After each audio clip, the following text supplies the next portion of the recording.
to order. We have a roll call on attendance.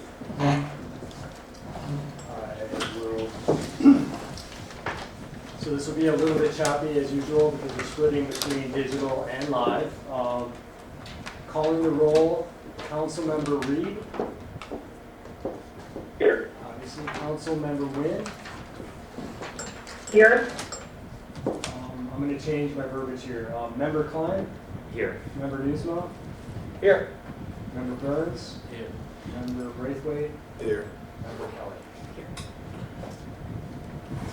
Great. We have a form. May I have a motion to approve the meeting minutes from March 9th, 2022? So moved. Moved by Councilmember Newsma, seconded by Second. Councilmember Wynn. All those in favor? Aye. Aye. Great. The motion passes. Then we have public comment. Is there anyone in the room signed up for public comment Yes. or online? Yes, we have five members of the community in person who would like to make public comment. Okay, Paul, if you can call folks for public comment. Don Ziegler. Those signed up. Here. Okay. How do we do this? Or where do we do it from? Oh, sorry, you can't. You can stay right there and do it. Okay, it will pick up, okay. Yes, we have the camera here. Oh, fine. Okay. Or if you'd like to step up here and be closer to the microphone. Oh, fine, that's fine. what they call it.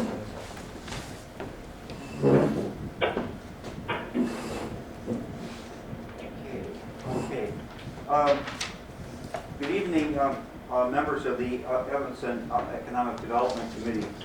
My name is Don Ziegler, PhD. I'm a resident of the 4th Ward, and I chair the Evanston Health Advisory Council and chair the American Heart Association's Illinois Advocacy Committee. Moreover, I'm on the faculty of the UIC School of Public Health. Can you all hear me? Yes. Fine, good. Tonight I speak in strong opposition to the proposal for a hookah lounge in Evanston. Our city has a long tradition of protecting and promoting public health. We were a leader to ban tobacco smoking in public places years ago, and we're the first community in Illinois to pass Tobacco 21. Tobacco use is still the leading cause of preventable disease, disability, and death in the United States. But tobacco companies profit by targeting our youth and minorities, including by use of flavored tobacco products and glamorizing hookah. Nationally, hookah use is on the rise among youth and young adults, including Afro-American youth. By exposing them to addictive nicotine and behavior of smoking, hookah use leads to cigarette initiation and thus long-term addiction, disease, and death. Although many users think a hookah is less harmful, in fact, hookah smoke contains many of the same harmful components found in cigarette smoke, such as nicotine, tar, carbon monoxide, and heavy metals. Because of the way a hookah is used, in a typical 1 hour... Someone muted you. Press *6 to unmute. Okay. It's because of the way hookah is used. In a typical 1 hour hookah smoking session, users may inhale 100 to 200... You unmuted yourself. In a typical 1 hour hookah smoking session, users may inhale 100 to 200 times the amount of smoke they would inhale from a single cigarette.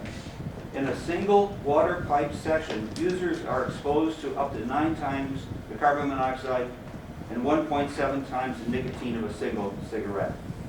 According to the CDC, using a hookah to smoke tobacco poses serious health risks to smokers and others exposed to that smoke.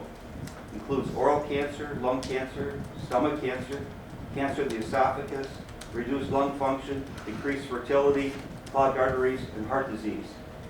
Moreover, secondhand smoke from hookah is also a health risk for people who don't smoke, those in the workplace. So it's a workplace hazard.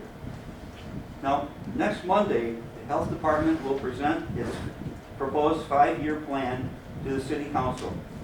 Bringing in hookah lounges will only undermine our campaigns to promote health and well-being in Evanston. Based on logic and public health, please reject this proposal. Opening hookah lounges in Evanston will threaten health of our citizens and negatively affect our reputation as a My community. apologies, I'm going to have to ask you to start back now. I'm sorry, I didn't hear that. He asked you to wrap. I'm going to What? have to ask you to start wrapping up. I am, yeah, one more sentence. Okay. Opening hookah lounges in Evanston will threaten the health of citizens and negatively affect our reputation as a community that prioritizes health and equity. So are a few extra bucks worth it? I say no indeed. In fact, maybe we should join other communities across the nation and actually totally ban flavored tobacco products, or maybe even all tobacco. Do we sell lead-based paint? Amen. Thank you, sir. Paul, who's next on the public comment? And I will remind folks that you have, in this committee, 3 minutes to speak. Tina Page. Can we do Carlos first, and then I'll go after him? Mr. Sutton's going to speak, followed by Ms. Page. Okay, and then when we're done with folks in the room, then I'll start to call the folks who are here on the call. Online. Good All right, evening. Ms. Page. Peyton, Mr. Sutton. Oh, okay. Good evening, members of the Economic Development Committee. I thank you for this opportunity to express some concerns that I have about the things you are considering this evening. One of the first things I want to thank you about is giving me an opportunity to address the voices in this community that have been marginalized and many times overlooked when economic development has gone to people to improve their businesses, yet depriving people who are in a really economic need, like small landlords like me. It is not your business to make developers rich. It is your responsibility on this committee to look out for the needs of our citizens, not for developers. Secondly, any time that we're considering smoking tobacco in this city, with all the effects that it has caused people's health, I think you will be doing a serious, and you ought to be found guilty of mismanagement and perpetrating a fraud on the citizens of this community. This is a very serious health effect that you are considering, and you should not take it lightly. And lastly, I oppose the incubation of money to a developer. Doesn't the American Recovery Act said money should go to people who have considered or have had some kind of harm? What harm has a developer had who's starting a business, as opposed to many people like me who have lost $18,000 in income over the last 2 years, and no program has been available for a landlord like me to compensate my losses? Let's do some economic development and not mismanagement of community funds.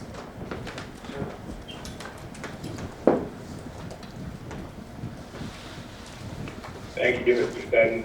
Now I think that we're on this page. Okay, good evening, everyone. I would like to speak about the agenda number A, hiring a consultant. We do not need another consultant for a business district. What is the city staff doing? How many consultants do we have now? How many projects, and how many have been successful? And how much money has been spent in the last year on consultants?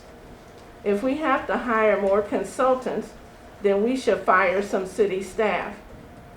This seems like an exorbitant amount of money that we're using for a consultant for something that can be done right here amongst the city staff. $245,000 is inappropriate. Also, I would like to talk about the money for the Incubator project for 37 Oaks. $760,000 for an incubator project. We just gave the Ox $1 million. This sounds like a similar project for supposedly black business that went to a white owner of the building. Also includes Sunshine Enterprise, which is a consultant for small businesses, minority businesses that are getting off the ground. It seems like 37 Oaks should go rent a space at the Ox. $760,000 plus the $3,900,000 that has already been spent for only 3 projects out of $10 million. Is there no end to this spending for the ARPA money? There's no regulation, no supervising of this spending. These projects need to stop and be considered more carefully than just pass through like the normal uses. This should be denied, and also the consultant should be denied. If you pass these 2 projects with ARPA money, that is almost $5 million which is half of the money for ARPA for economic development. What are you gonna do with the rest? It's not that much more. I'm gonna ask you to start wrapping up. That's not that much more money left. So it seems like you're just throwing the money away instead of using it for the development of downtown Evanston, which is disgraceful. No businesses. Think again. Thank you. Black Lives Matter. Thank you very much. All right, So Chair. I think I'm getting the spreadsheet, but who's Now, next? there are 2 more people in person, Annie Coakley and then Sandeep. Guy? Okay. Sandeep Guy? And Yes, then Kenny. everyone is- And then Sandy will go on that order. Thank you. So I'm over here. Good evening, Economic Development Committee members. In April 2021, we presented a document to this committee titled Evanston's Business Economic Recovery Plan, a funding request for growth and recovery. The key recommendations from this plan included funding for creation and implementation of an Evanston brand, invest in the public realm to create a competitive destination, enhance business attraction and retention efforts, create a long-lasting workforce development strategy, rebuild tourism, improve government service delivery, and create meaningful partnerships. The proposal from Interface Studio LLC, along with their team, MJB Consulting, Ninegrit Partners, and Altogether Studio, will not only provide strategies for recovery and new growth outlined in these 7 areas, but will propose ways to implement the plan. Together, we request that this committee approves the funding for this important work. Investing in the business district strategy and implementation plan will set the stage for an integrated approach to enhancing all of Evanston's commercial districts. Several nearby communities have recently invested in streetscape and public space investments. Winnetka invested $2.9 million in a new streetscape plan, and Wilmette invested $10 million in a streetscape plan that has garnered a lot of attention. In addition, Westfield Mall, Evanston's retail competition, is implementing site improvements to enhance mall's public realm, and they've recently attracted several new retailers and restaurants. Now is the time to invest in Evanston. We are confident that Interface Studio LLC and their team of experts will provide a roadmap for our commercial corridors to rebuild individually and collectively to create a stronger and more unified Evanston. Thank you for your consideration. This is a joint letter by myself, Annie Coakley, the Director of Downtown Evanston, Catherine Gopstick from the Main Dutch Mile, Angela Schaefer from the Central Evanston Business District, Gina Speckman from the North Shore Convention and Visitor Bureau, and Garrett Karp from the Evanston Chamber of Commerce. Second, I want to show support for the work of 37 Oaks. In 2019, I first hired 37 Oaks and Tran Smith to lead a capacity building workshop, and I soon thereafter learned of the other services that her organization provides. We have been discussing these possibilities since 2019, and I would love to see a Saucony retail lab here in Evanston to strategize in a post-COVID world. We need her expert help, and I hope this committee will support that agreement.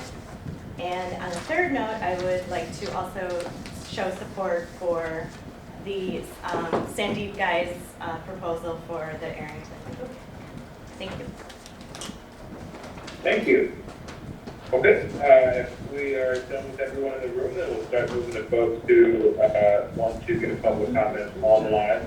Chairman? If you could raise your hand. Oh, I'm sorry. Chair Reed, Sandeep would like to make a comment. Oh, my apologies. No, Yes. no worries.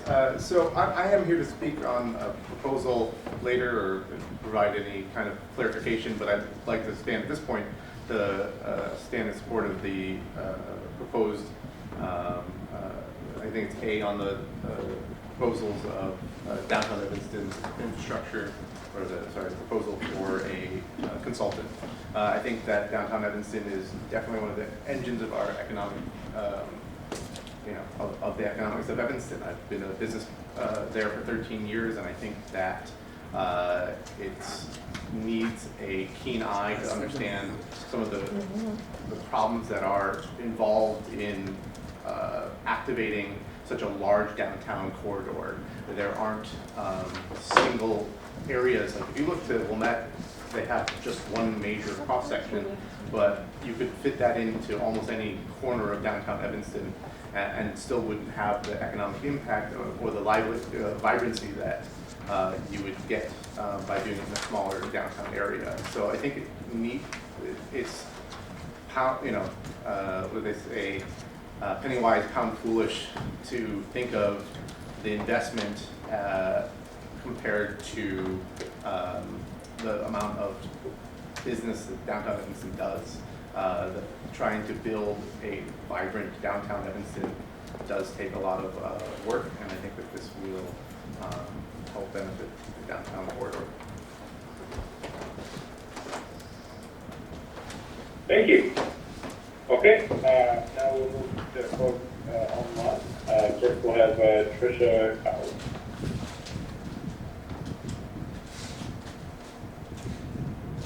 Thank you. Tricia Conley, Second Ward. First of all, I wanted to speak tonight in support of Whoopsie Daisy, and I think this is a perfect spot. It's long overdue. That space has just been waiting for an opportunity.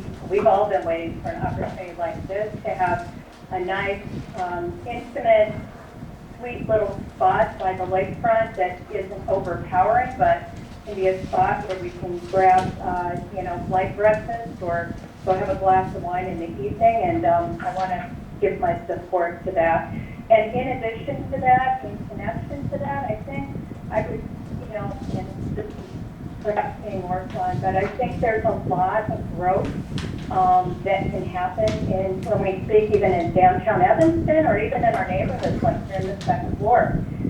How are we promoting local, non-chain businesses, and how are we supporting businesses so they're not similar ones on top of each other?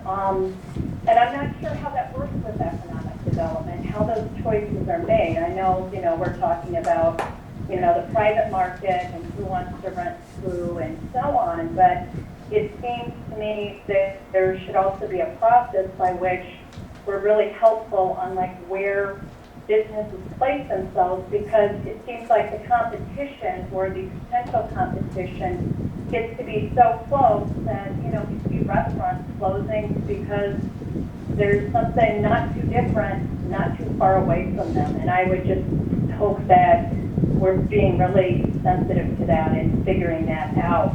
I want to second what Mr. Sutton and Ms. Hayden said.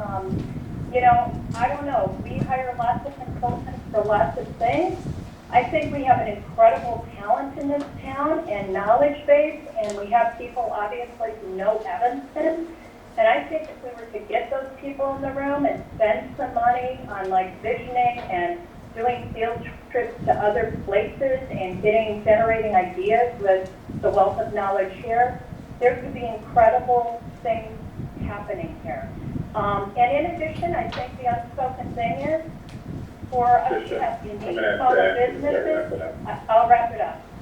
To have more unique smaller businesses that actually attract people from out of town to come to Evanston too, which is important. I think we have to make sure that the rent isn't out of sight. Or what do we do to support people downtown so that they can actually offer a great things for residents and people outside of Evanston. Thank you for your time. Thank you. Next we'll have Chantel, followed by NFJ, and then Jan Albert. Chantel. I'm sorry if I'm not pronouncing that correctly. It's Chantal, but that's fine. Good evening, City Council members and Economic Development Committee.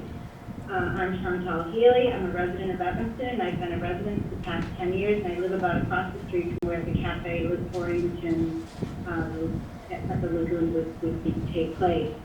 I called in last month in favor of this cafe, and I'm calling again to reiterate my support as well as to indicate the importance of having alcohol present at the cafe. Having a cafe that's outdoor and relatively inexpensive is equitable, it's affordable and accessible, and allows more members of the community to dine in a beautiful outdoor setting that's safe while looking at the water views. There are very few places along the lake that have this opportunity, and this would be an equitable, safe, and accessible place for all. It's beneficial for the economy. It will drive tourism to Evanston, further resulting in investment dollars being put into downtown Evanston. And furthermore, it's safe. If alcohol is sold, wine and beer is sold at the cafe, it would be regulated, it's open and it's available rather than people sneaking in alcohol, and which is happening all the time on the lakefront. Thank you for your time. Thank you. Okay, next is NFJ. Hi, this is Nick Agnew. Apologies for all of my initials of my name. I live in the First Ward. I'm a longtime First Ward resident. Grew up in Evanston, moved away, raised my kids here. My wife and I have been here now 20 years. I can attest from both of us that having a spot like a cafe in that area would just be a tremendous asset. A lot of our friends my age, many of whom now are, seeing their kids go off to college and careers, have been finding ourselves going to Wilmette, Winnetka, Highwood, Glencoe, Andersonville, Edgewater. I can remember, not even a handful of years ago, our friends that lived outside of the area were coming to Evanston. That's no longer the case. I think we have an opportunity with this cafe and with being smart about what we do with development in downtown Evanston, that we could create a really successful path. I'm in agreement with Tricia, who spoke earlier. We have a lot of talent in this community, both on a civic side and a development side. We have to have kind of a shared vision with the public and private sector. If we do create businesses here, and I do disagree with Tricia, you can look at Wilmette and see restaurant after restaurant, and Winnetka, if you turn the phone call, please. And you can see restaurants, businesses alike thriving. These also create opportunities for low-income workers, for people that need jobs locally. We have a lot of areas in downtown Evanston where you can build an authentic sense of place. And I just think that we need to focus here locally and regionally on making our downtown stronger and more vibrant. And I do believe in doing all this, you have to engage our community, and you have to engage some planners, some people with experience. And we also have to look at areas that don't have a lot of attention. And maybe some of those areas that again, may need an economic boost. We have that all over. Moral of the story is we have the goods and the skill set here to make this happen. But I strongly am in favor of a lakefront cafe and more development to our downtown area. Thank you, guys. Thank you, sir. Albert. Good evening, everyone, and good evening to the committee.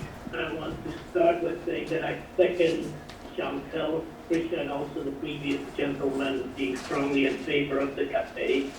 I've been a resident of Evanston for 26 years, and I'm a professor at Northwestern School of Management. Yesterday, we had some visitors in town who lived in Evanston who left like 9 years ago, Americans, to the Netherlands, and they came back, and we were kind of saddened by the fact that they commented on the fact that Evanston seemed to be depressed, and that the downtown really was kind of not very inviting with a lot of storefronts being closed. And I know this is the Committee on Economic Development, and I would think the goal should be to use economics to improve life in Evanston and to make it a little bit more agreeable for all of us. So I very much wanted to share and second what Chantal and Teresa and also the previous speaker. How can the committee help reverse trends and, revive Evanston? It seems to me, I should say that, I grew up in Belgium. I am European. I'm biased towards that. I've always loved this community. But it has an interesting approach to kind of entertainment and the fact that selling any kind of alcohol would be looked at as a sin and something sinful. I also heard that some others who live near the lakefront here, as we do, we're actually neighbors of Chantal, are strongly against proposing anything of a cafe that could attract people that would consume some alcohol. I would like to say that the lakefront is for everyone, not for the people who live just on the lakefront. I think we should promote that people come here, have some fun, and it's not only good for us. I think it would attract visitors. It would give them a reason to come to Evanston. And after having consumed something on the lakefront, they may build some more community, they may bring some more business, they may go to a restaurant here. So it seems to me like a very small investment that could be made. It actually doesn't cost Evanston anything. And at least you should try it and run an experiment.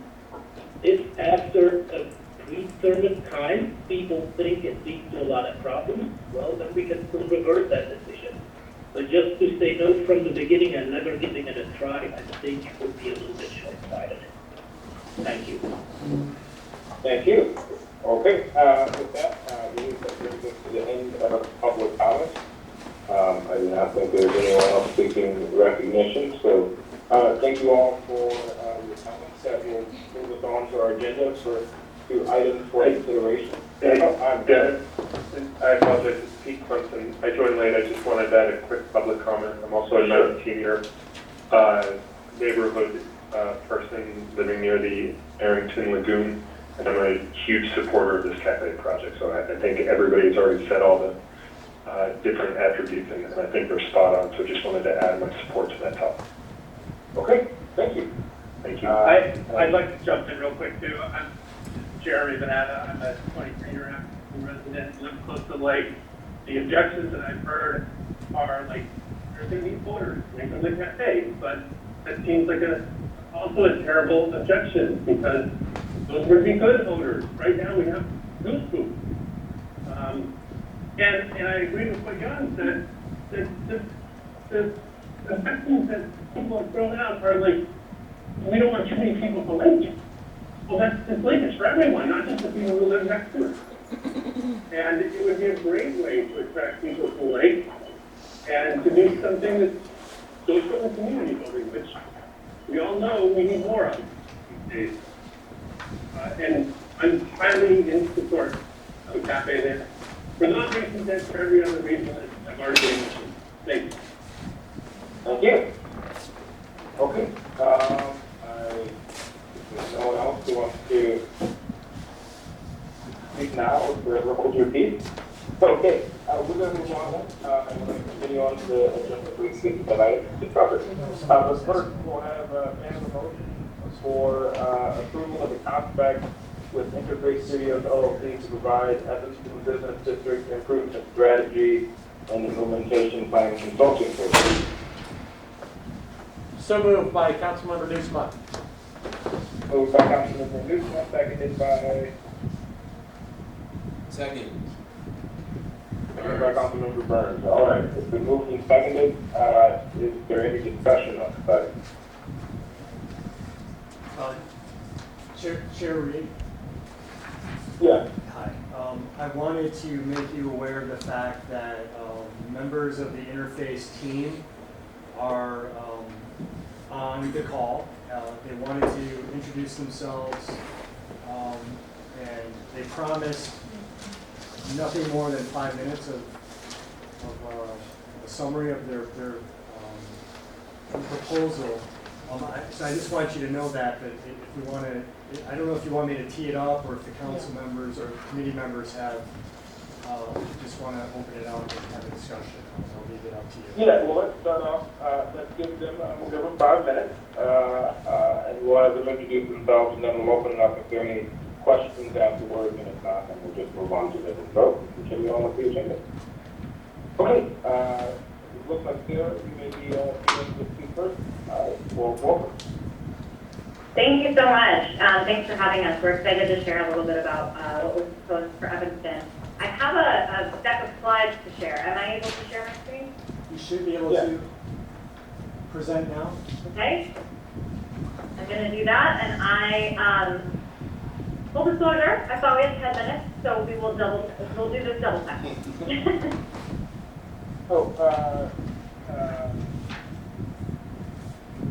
Yeah, well, if you want to try to, your best to limit it to 5, and then if I can ask the committee to be concise with their questions afterwards. We'll do our absolute best here. Okay. Yes, thank you so much for inviting us to share a little bit more about ourselves. I'm going to move very quickly through these slides, but Interface Studio would be the lead firm managing the project. We're a planning and urban design firm. We're based out of Philly. I'm the director of our Chicago office here. We've been working in this region for years, and I've been here locally representing the office since about 2020. We have experience on projects of all kinds, over 20 downtown and commercial corridor plans, 7 national APR awards. We love this work. We're excited to do this work. We have a lot of experience doing this type of work. In favor of introducing everyone on the team, here's what I'll say. Altogether Studio, Marisa and I go back years as partners in this work. Altogether is going to be front and center in the community engagement. They are local and they have a deep knowledge of Evanston, and they're going to be critical in shaping place-based marketing, branding, and placemaking aspects. Michael on the call from MJB Consulting is all about the retail landscape. He is here to help us understand the nuance of the space market and make sure that recommendations for the future are really, truly possible. And he's one of a kind. I'm excited for you guys to get to speak with him. Kevin as well. Kevin is an economist. He's a longtime collaborator. And he is on the team because we recognize that there's a lot more than just retail in these footprints. So he rounds us out. He's got a deep practical understanding of the broader economic landscape, and he's a lot of help when it comes to time to talk about financing and implementation. And again, I hope there are some questions for him because I do love putting him on the spot in interviews. The proposed structure of our team was included in the proposal that you had a chance to review, so I'll skip that for now, but we would be the lead firm managing. And our overall approach, I'm going to ask Scott to jump in here and slide through these slides. I will indeed. It's good to see everyone, and thank you for the time. So just as a couple highlights of what we've talked about as a team as we were putting together the proposal and what we believe is really important for this work. First, put it in the right context. Over the past few years, it's been that there's a retail apocalypse narrative. It is not the case. Cities go through cycles, retail goes through cycles. That said, we really need different approaches to how we address retail, downtowns, commercial corridors. We have to think about them in context of their competitors, and you all have already heard this on today's call about the concern about cannibalizing from other districts or competition with surrounding municipalities. All of these things are front and center to what we need to address. And there's, of course, you understand the importance of this, but what happens at the street level drives the economy. So that means we have to think very carefully about how we activate first floors. And if we need nuance to how we address retail, it means we have to think about alternative uses for places where maybe retail isn't as viable or isn't the right approach. We have to think carefully about how we design the street, public spaces to support small businesses.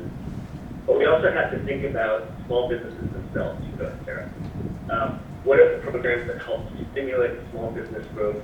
We've already heard about concerns around chains, making sure that there are opportunities for folks to start small businesses, particularly in areas where there's not a dedicated SSA or capacity to help small business owners really get started or grow. So those are things that are really important to us, and the way that we do that is look through things like seasonality. Right? Businesses sell at different times of the year. We need to understand that cycle, because that matters when we're really looking to support those businesses and make the most of their activities. Which gets down to this question of public space. Right? We need to really be thinking carefully about public space and how it's designed. It's this kind of activity that brings customers, and these customers help to then support the health of business districts, commercial districts downtown. So we do think very carefully about how we take spaces like what's up on the upper left in this image and turn it into what's in the right. This is one of our projects that really does help to transform spaces that are overlooked. We look at ways of thinking, integrating ideas around art, wayfinding throughout the work that we do. And of course, we're also thinking about the street design itself, right? If we're trying to set the table for retail and other commercial uses in downtown and non-commercial districts, we have to look at the design of the street itself. If it feels like a highway, it's not going to be a welcoming place for people to hang out and shop at local businesses. So we're integrating all of that thinking into this, and we look for ways to take early action. These are actually projects that our firm has designed and implemented as ways of activating space, really focusing on the placemaking aspect and putting people together to, again, support local businesses and generate more activity. And so one of the things that we want to underscore briefly here is that we do understand that Evanston is made up of these different districts. They have different personalities, each have their own character, and each has a unique supporting style. And what we see as a big challenge in this project that we are trying to work towards finding a solution is how to make them all feel like parts of a whole and increase the coordination and collaboration between them. So ultimately, we know that our recommendations need to speak to the visitor who might see Evanston as Evanston, right? But we also need to speak to the residents and figure out the right ways to encourage them to explore beyond their own neighborhood, with which they might be more familiar. Whoops. Easter egg. In doing that, we have to think about these districts differently. The identities and the physical and programmatic elements should be driven by the scale, the expected time period of activation, and the different approach that makes sense for each different place. And in some cases, that can be driven by the organizational capacity of that place. What can actually be done and be done well? And we know that ultimately creating welcoming and inclusive places means making these values from being welcoming and being inclusive really visibly present in the streets and public spaces. And the images on the screen are a couple examples from our work in Grand Rapids. Happy to answer more questions about that. In order to do that, we use a lot of different tools. Again, I can share more later, but we work hard to use data to put hard edges around concepts like vibrancy, the softer, ideas in people's minds. We try to bring that new data, but we also use data that you're more familiar with, like Placer, and we try to use it differently. And ultimately, when we talk about deliverables, all we want to communicate at the beginning is that we know that we need to make sure that this plan is packaged in a way that is the most implementable and it connects the most with the different audiences that need to use it as a tool. So we don't know exactly what it will look like yet, but it's our hope that it will be incredibly valuable to the future work in Evanston. Thank you very much. Okay, with that, we're done with the proposal, but with the presentation, then we will move to the meeting. And if there are any folks who've been virtual and I cannot see you all, just feel free to jump in.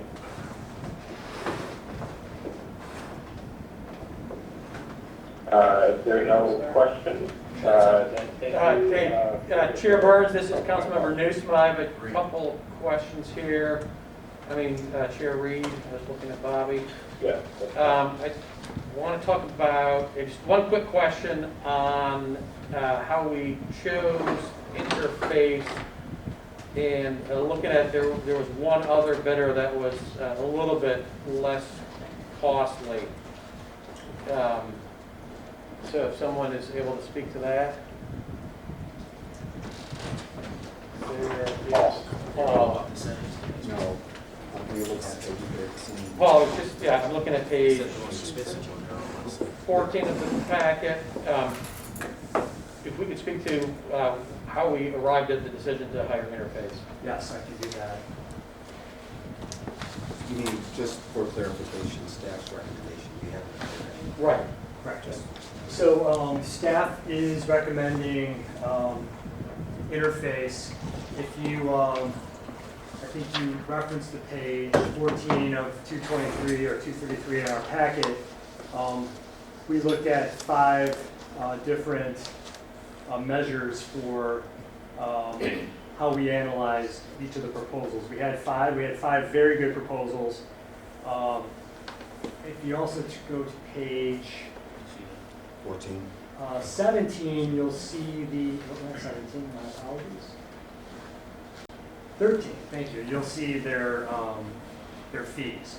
So, frankly, Blue Stem just was falling out of any kind of price range that we expected, and in fact, they lacked kind of the city planning and city branding kind of mindset that we were looking at.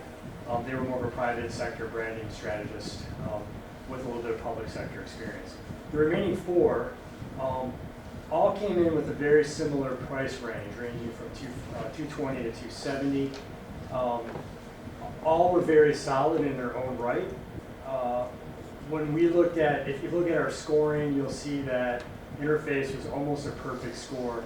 You don't see the decimal points, but you know, for example, qualifications were like 24.8, and you know, it's very close to perfect. And it was unanimous amongst the team that reviewed it, and the list is above of who reviewed it, including a local retail expert who lives in the First Ward, downtown resident. Interface brought kind of a new approach to planning, where they were challenging some of the assumptions that many of us make. I've made in this committee numerous times. How many times have I said retail apocalypse to this group? And when we read that statement and some of the others, we felt, if you look at the proposal itself, it's very different. It's very graphic. It just shows a different way of engaging that we haven't seen in proposals or in the comparable proposals. And their price was really in line with what our expectations were. So we felt really confident that this was the group to go with. Thank you. I'd also like to talk about funding sources and specifically how this plays into our ARPA plan. And it's written down somewhere here, but we're planning to take half of this, use ARPA money for half of the consulting fee. Correct. If I can jot this up on the board, this again is a staff proposal. We're here tonight to get your feedback on if this is an approach that you'd like to take and recommend to the city council. My thought was that I'd like to try to reserve as much of the ARPA funding that we have to actually implement plans, to actually fund recovery in the community. I do believe that at the end of this process, and I want to talk one additional thing about the process and about engagement, so please bring me back there if I forget to bring it up. But my thought was, if we can take just half of it for the areas that don't have a TIF district, downtown, Central Street, and others, downtown being kind of the economic engine of our community, and then proportionally spread the remainder of it to the other districts that are in TIFs, but based on their size, right? Dempster, Dodge, that might be the weakest link on this. We might even not use this source because it's a shopping center. We'll have to see what our consultant, as we get into it, if they're actually going to be studying that particular shopping center. If not, then we would shift it proportionally. Chicago Main TIF, West Evanston TIF, Howard Ridge, those are all business districts that have some scale of retail, and we want to make sure that this particular plan doesn't just focus on downtown. That's why this process is going to take a minimum of 7 months. That was something that at first I was concerned about. I really wanted to work rapidly, Staff had proposed that we try to get a plan done within 120 days. Interface really pushed back in their proposal on that because they wanted to do a really strong upfront engagement process where I'm the only one to call, you cut out. I cut out. At least I know it's not my phone this time. What I said, Chair Reed, is that one of the strong advantages of Interface's proposal is that they have a strong community process up front, which I've not seen in a consulting project. If you look at page 16 of the packet, there's a 2-month listening and analysis process. That is an intensive, that's a long process. Usually you get 2 weeks of that and they move on. Focus groups, task force meetings, communications, there's just a lot going on here on the front end. And I'll be honest, I've heard from residents, including someone in this room, who really thought that the community should have a strong voice in this process, and that resonated with me, and I think Interface delivers on that. And at least in their plan, let's hope they deliver in action. So that's how that rolls out. And so you're proposing that we not spend any more of the economic development ARPA money until we get the study back, which is 7 months down the line. The clock's ticking on ARPA. So are we risking running out of time to spend ARPA at that point? Okay. You're making my job easier tonight by asking questions that I could have put into a staff presentation. I think it's critical that we wait 6 months. We can wait 6 months while we have this study done on some of the bigger business district issues. There might be other things that we need to resolve as a community in an emergent way to solve economic emergencies. But as it relates to business district infrastructure, funding for strategies to fill storefronts, those types of things, let's pause for a minute. Let's let this group help us think it through. Even if we get this grant from the state of Illinois to redo Orrington and Chicago Avenue, let's wait to plan that until we know what this group is recommending.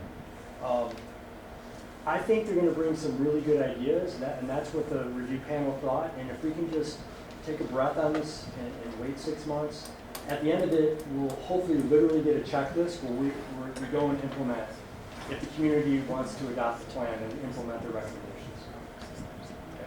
Thank you. I want to jump in. Let's set up the councilmember one has her hand up. So, allow her to. Thank you, Chair Reed. Can you hear me? Yes. Okay, thank you. I am very much in favor of this, and I don't mind the 6 month wait. I would rather spend the dollars, wait and know that we're spending the dollars in a thoughtful, well-analyzed way. The retail and downtown analysis that Gene Lindwall talked about with us earlier in our time when we were discussing what we should do with the ARPA dollars. I like this proposal. I think this is the type of analysis that we need to look at. I know people have said perhaps we should use our own staff. We don't have enough staff to do this, and this is why we hire a consultant who has this level of experience with a number of other communities to bring in the ideas and do the analysis for us and help us understand new directions. I mean, I've been on the council long enough to see our downtown change and transform itself, and now with COVID transform itself again.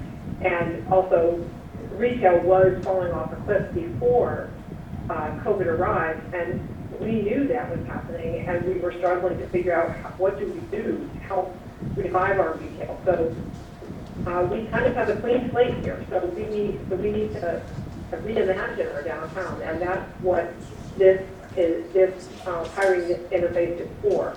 So I'm in favor of them. We'll be able to spend the money or allocate the money. I recognize that there's a clock ticking, but I believe that it's the issue is that it must be allocated, if not necessarily completely spent. I'm sure that we can figure out a way to make sure that we don't leave money on the table. So I'm very much in favor of this. I'm looking forward to the report. All right, thank you. Is anyone for the committee? Paul? No, Councilmember Braithwaite is raising his hand in person. Okay, Councilmember Braithwaite. So I have a statement and a concern. I'm not opposed to augmenting our staff, particularly where there's revenue involved. Perfect example, the permit desk.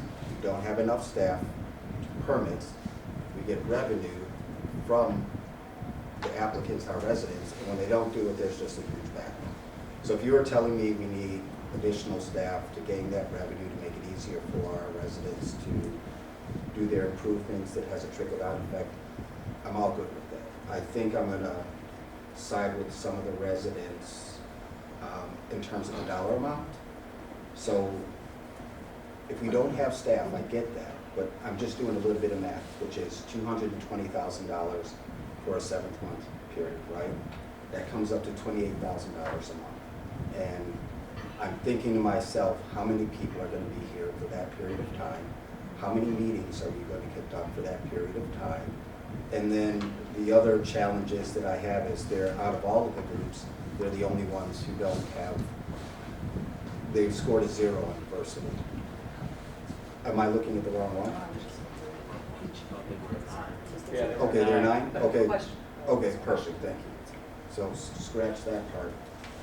But, so I looked at some of the cities, so Grand Rapids could be comparable to Evanston, Detroit has a diverse population, Philadelphia, and also Wicker Park.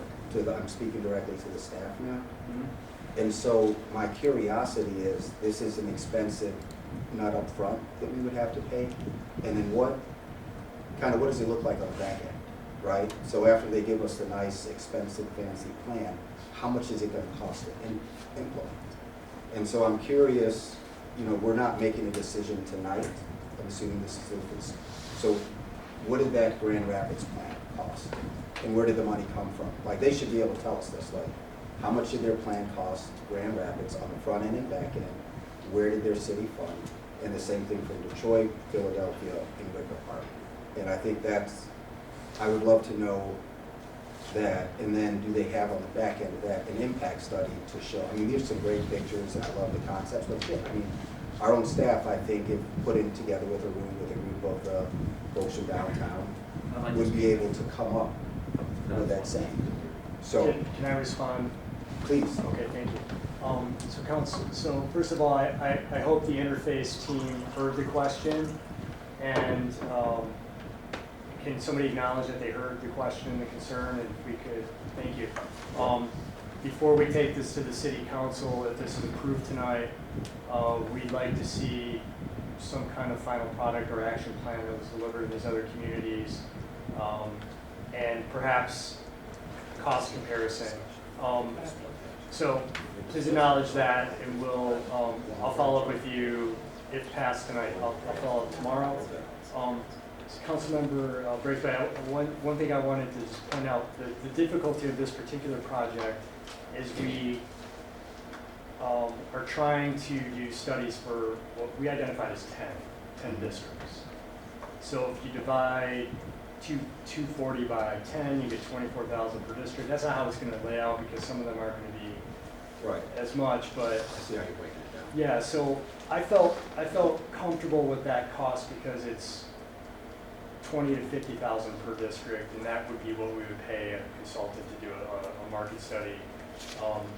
And I would, in some ways, I think they came in competitive in terms of knowing that this is a public sector project. And I would expect that this is not going to be a super profitable project for them, but maybe that's up to them to decide. But that's how I looked at it. But the questions you asked, I think, are reasonable, and we'll make sure if this does move forward tonight, that we'll have an addendum to our packet that includes that information. So the only other thing, Paul, I just saw the team, and I was looking at the wrong score, but it didn't look, again, for our diverse town, they did Grand Rapids, Detroit, Philadelphia, and Wicker Park. Is this the team that we're going to inherit if we move forward? Or does it look more anything like our town, is my question. I understand your question. Thank you. I don't know if you wanted the right answer now, if you're wanting the. I'm speaking with my master if you want to. Yes, so, if, Scott or Sarah, if you could describe your experience in other communities with a diverse population like ours, but also diversity on your teams. Want me to jump in, Sarah? Yeah, so the majority of our work has been in majority minority communities. It's actually quite rare that we're working in a community that is not very, very diverse. In terms of, I can speak for Interface at least, we're an office of 12. We've always been diverse, predominantly women, including four, 5 minorities on staff. It's not that very recently. So it is subject matter we're comfortable with. We believe that our approach and how we build trust and bring transparency to the process is ultimately what helps us to do the good work that we have. And I heard the question earlier about impact and comparative steps, and that is something we're happy to provide. Thank you. Yeah, Chair, I had comments, if I may. Okay, yeah, Councilmember Burns.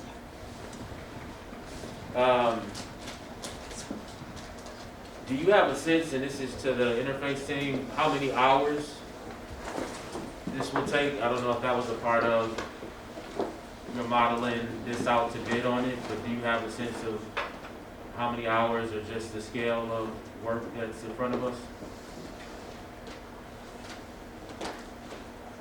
Absolutely. Would it be helpful for me to bring up the overall schedule? We have an additional slide that sort of outlines what would happen month to month. Is the question about the sheer number of hours in the budget, or sort of a better understanding of the process? Yeah, just so you can get straight to the response, I am in full support of this. I want you to know that, but I would love to know how many hours, because I think if we understood that, or a sense of scale and the amount of work that's going to go into this, it would help to address some of the concerns I've heard from my colleagues, but also from community members, or reveal something and that may make their assumptions correct. But I think it would just help if we understood the amount of work that's going to go into this, the amount of time and work that's going to go into this.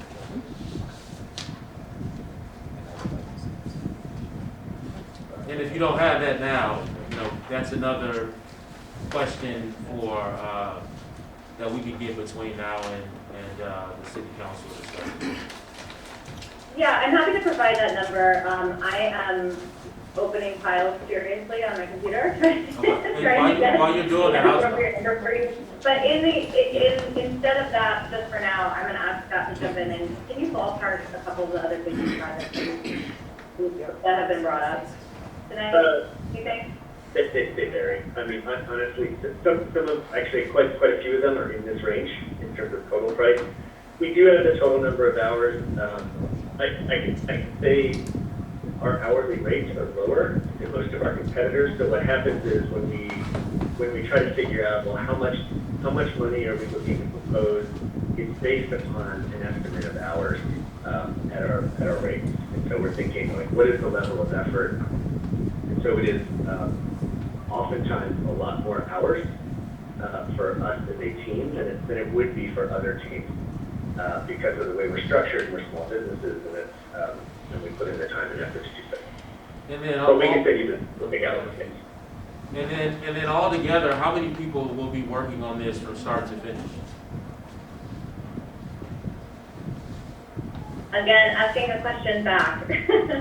Are you asking about continuity of the people touching the project, or the number of individuals from all of our firms who will be touching the project? I think the second. Yeah. Okay. So I can tell you that. I'll let you go. How about that? So the faces that you see today, Michael, Kevin, myself, Marisa, Rachel, and Scott, we are going to be the usual suspects. I would be the one that is present most frequently. As the manager of the project, I would be the conduit, but my job is also to make sure that at different points in the process, we've got the right people in the room, so to speak. whether that's physically or virtually in this world. And how many is I that should just? mention though, Interface is a small team, and we choose our collaborators really wisely, I believe, and specifically. So there will be constant collaboration among this group, and aside from the faces that you see on the calls, when the need is there, we pull in others from our office to make sure that we've got the hands on deck that are needed to get the work done. And so, including the people you might pull in, how many, I just want the amount of people. Are we talking 10, 15, 20? On the slide we shared earlier, Right. It's 10, okay. So we're saying at least 10 people working on this project. They're gonna get the hours for us between now and the city council. What is our economic development staff? How many people do we have? This is it. Okay, so we have 3 economic, and how many available hours do you have to work on, if you were to work on a project like this, how many, you have a sense of if you have available hours to take on a project of this size? Is there a lot of downtime among the economic development? Well, I know what you're getting at, and the answer is I would have to completely change the work that I do. There would be no outward, it would all be on that, it would be 100% this study. Yeah, correct me if I'm wrong, because a lot of the work, I know how I work with you, which is really working with existing businesses and challenges that happen all the The time. number one thing that we need to focus on in our community is our existing businesses, or business retention. Yeah. We have to retain our existing businesses. We don't, if you're not doing that, you can forget about it. It's really hard to attract new business. So, what we've learned over the last 2 years, 3 years, Councilmember Burns, is that in order for us to retain the businesses we have right now, we need to embark on something that's different than we've ever worked on during my 10 years here. It takes us in a new direction that sets us up for whatever this new era is that we're moving into. Now, I can't do that alone. I can't do a retention effort with existing businesses, maintain relationships, run a planning process. We have a lot of communications that go out. There's a lot of data that we share with the community. That's what our team does together. We're helping set up a business district expansion on Howard Street to get that group really kind of building their capacity to perhaps someday be its own SSA. There are things like that that can't happen if we go all in on a business district study. I'll be honest, I did this kind of work prior to being in government. I had the skills to do some of it, but it would be all that I do. I couldn't do it. I would need a lot more help. Yeah, so I think that's the question before us. We've heard from the team they got 10 people that they're gonna assign to this work.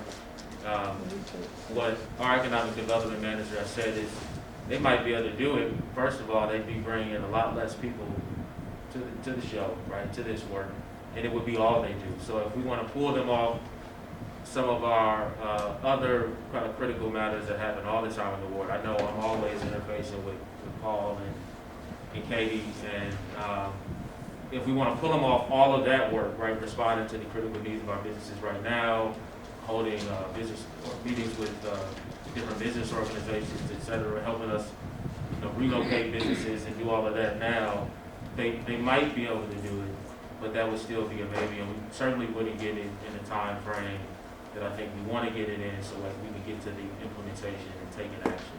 And that's, I think, common in most organizations.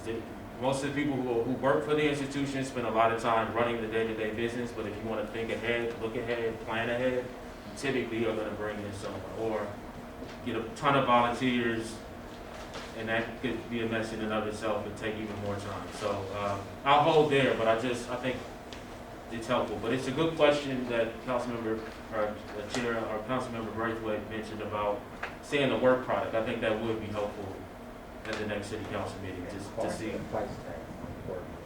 Well, I think we bid it out, right? No. Yeah, so we. Sorry, let me, Yeah. I think, thank you. No, it's clear to me. So we know what the upfront cost is, but what did the cities have to spend afterwards? So Oh, we yeah, have a real absolutely. expensive Yeah, I plan. What's that cost of plan to get there? For sure, yeah, and I would imagine that Yeah. comes with it, but yeah. If I could add one other point here, I don't think this is only a matter of boots on the ground. Partly what you are paying for is that, you guys work day in and day out, you live and breathe Evanston. we pretty much spend all our time traveling from one community to the next across the U.S. and beyond. And that's part of what you're getting is the perspective born of all of that work. And, and that's very hard to do when you're 365 days in one place. So I think that it's important to add that to it. That part of what you're getting is the knowledge base that we've gleaned from seeing these patterns from one community to the next, and then applying them to the specifics of Evanston. And so, I think that's worth your mention as well. I think that, and the one other piece I'd add to that is that it would be one thing if this was just one district and one downtown. This is many business districts in a very intensely developed, complex and layered community, which might not be Chicago, but it's not a suburb either. And so, I think part of this is understanding each of these districts and their respective sub-districts, and then understanding them in relation to one another, and how to make that work more cohesively. Which is, it would be one thing if it was just downtown Evanston, but if it's just Howard Street, it's everything. And that's how we go about it. So, I hope that helps. Yes, okay, thank you. If there are no further... Chair Reed, we have Councilmember Kelly and Councilmember Braithwaite. Okay, if Councilmember Kelly hasn't spoken yet, so Councilmember Kelly and then Councilmember Braithwaite, then we can wrap up the conversation. It's been robust, but let's move on. Okay, Councilmember Kelly. So we're about to embark on spending a lot of money for a comprehensive plan, and I would like to know, I can't vote on this until I understand how this interfaces with our comprehensive plan. I think that's really key for us to know that. What part of this is our comprehensive plan not covering, or it seems to me it should be working together. So to just spend separately here and then for comprehensive plan, and I would also second what Councilmember Braithwaite said regarding knowing what final costs were involved in the final cost of the recommended project. And also, I have to ask this, given our last council meeting, are the funds here? It's $245,000, right? Is that within budget? I feel I'm compelled to ask if that's within our existing budget, or is that exceeding budget? There is no, we're creating, there is no ARPA money. So that's what I'm saying, this is ARPA. So this is all within. Yeah, this is within, it's not coming from general fund or from the budget, it's coming from the TIF, which okay, all right. generate. Okay, thank you. And then Great. And then, so the comprehensive plan, and then the other, I think there's a bit of, kind of triaging. I see like half of these business districts, or a good chunk of these, are doing really well. I think we see Central Street, even Dempster Street. I think we have a lot to learn from Central Street. And so I'm concerned that, do we really need to spend, downtown obviously is in great need right now, desperate need of help. And I don't oppose hiring, bringing in retail experts and to help us with this, but I'm concerned that we're, saying you have to, can't we narrow this down to where we really are desperate areas that need attention? Because even Dempster, we can learn from Dempster, but like Chicago to Howard, yes, the heart of downtown Evanston, and I really do think we have to look at some of the areas in Evanston that have done really well. I think Central Street, I think the sort of small human scale businesses, compared to where we've blown out blocks with the Albion and others where we see we don't have thriving areas. So I'm concerned that we're throwing all of our business districts in here and paying for that when maybe we can scale that back. Yeah, well, I'm gonna just quickly respond, and I know that's somewhat rhetorical and also a request, direct request. And I think our consultant would agree with me that there will be a phase where we'll do assessments of the different districts to determine what we need to do, right? So, for example, what you just said has that was a strong statement, right? Central Street is successful. Well, why is that? There's a reason for that, but we don't really know. You made an assumption there might be Albion, right? What are the reasons that Central Street is thriving in the way that it is? And what is Dempster east of east of the tracks, right? So I think we can quickly learn from them and check those off, and again, that's why we think we know where this needs to go. It's a downtown study with some of the other districts that are struggling as well. I talked to Councilmember Burns about the need to take a look at Church and Dodge. And the outcome is, here is a action plan. This is what we think we need to do, and we as a community decide. We've had input on it throughout the process. So it's not they're just coming in with some new ideas. We've, hopefully in the first 2 months, have contributed to, and even your statement just now, we don't need to look at Central Street. Maybe that's what, we learned that in the first week, and then we don't focus on it. We should. So that's how I would respond to that. Okay, but the scope includes that. I mean, when we bid, when we put this out, I mean, it includes that. So I'm just wondering if we were to scale this back, if we could it lower the cost. Then I don't think we understand the marketplace, because they're going to look at Old Orchard and they're going to look at other places too. So I think you have to get a sense of the market. I hear what you're saying, but I think we're going to get to that point quickly with them. I would ask, I don't think we have time tonight, but I think what we'll do is we'll try to clarify that for the city council. Okay, and then with regard to the comprehensive plan. I mean, Love that question. I think it's really important. I would ask Interface to describe how your studies interact with, your other studies in other communities interact with the comprehensive and or citywide strategic plans. My answer to that is this is a very specific, boots on the ground, business district level study with very actionable implementation items, whereas a comprehensive plan is a little more general. Things like support local business, support storefront growth, grow our economy to have more office workers to generate sales tax. Well, I think it's a little more than that, because we're talking about spending close to $1 million for But consulting. I hope it's a little more than that. But the comprehensive plans are more about land use. So we will answer that question for you. I think between the meetings, if we could just get the differences between the two, which there are many, I hate to come up with several, but you're not gonna support it. Yes, if I could. I'll Yes, answer that. move it briefly. Yeah, I'm ready to move this forward. I think there are enough votes. You caught the first part of looking at those impacts in terms of the cost breakdown and what each city, the estimate of their investment, so I'm glad you caught that. And then, I'm gonna say this to the group. You talked about the complexity of Evanston and diversity. I don't know the landscape of these other urban areas, but I am gonna challenge you between now and whenever this comes back for action, even if you have to outsource.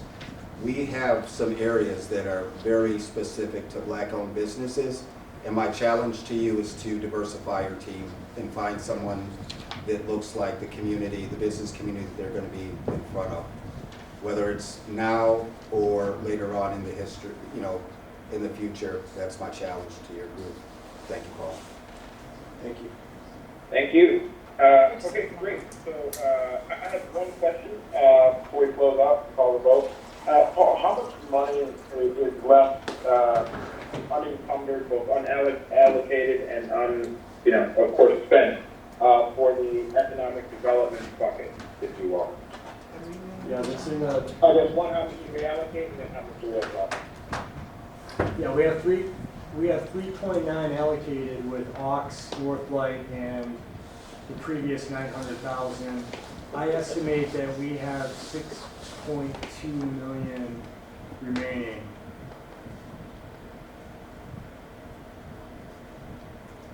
Okay, so there's a total of 10 million allocated to? 10.1. Yeah.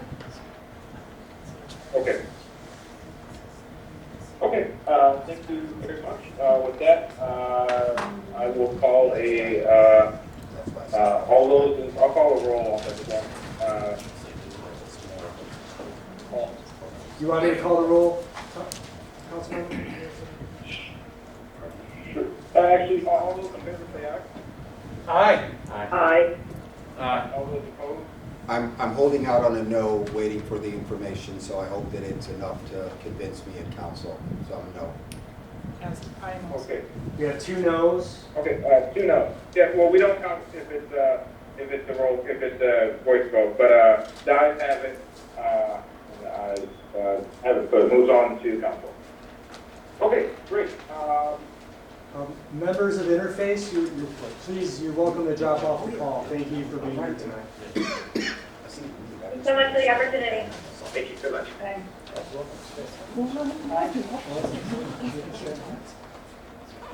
Thank you. Okay.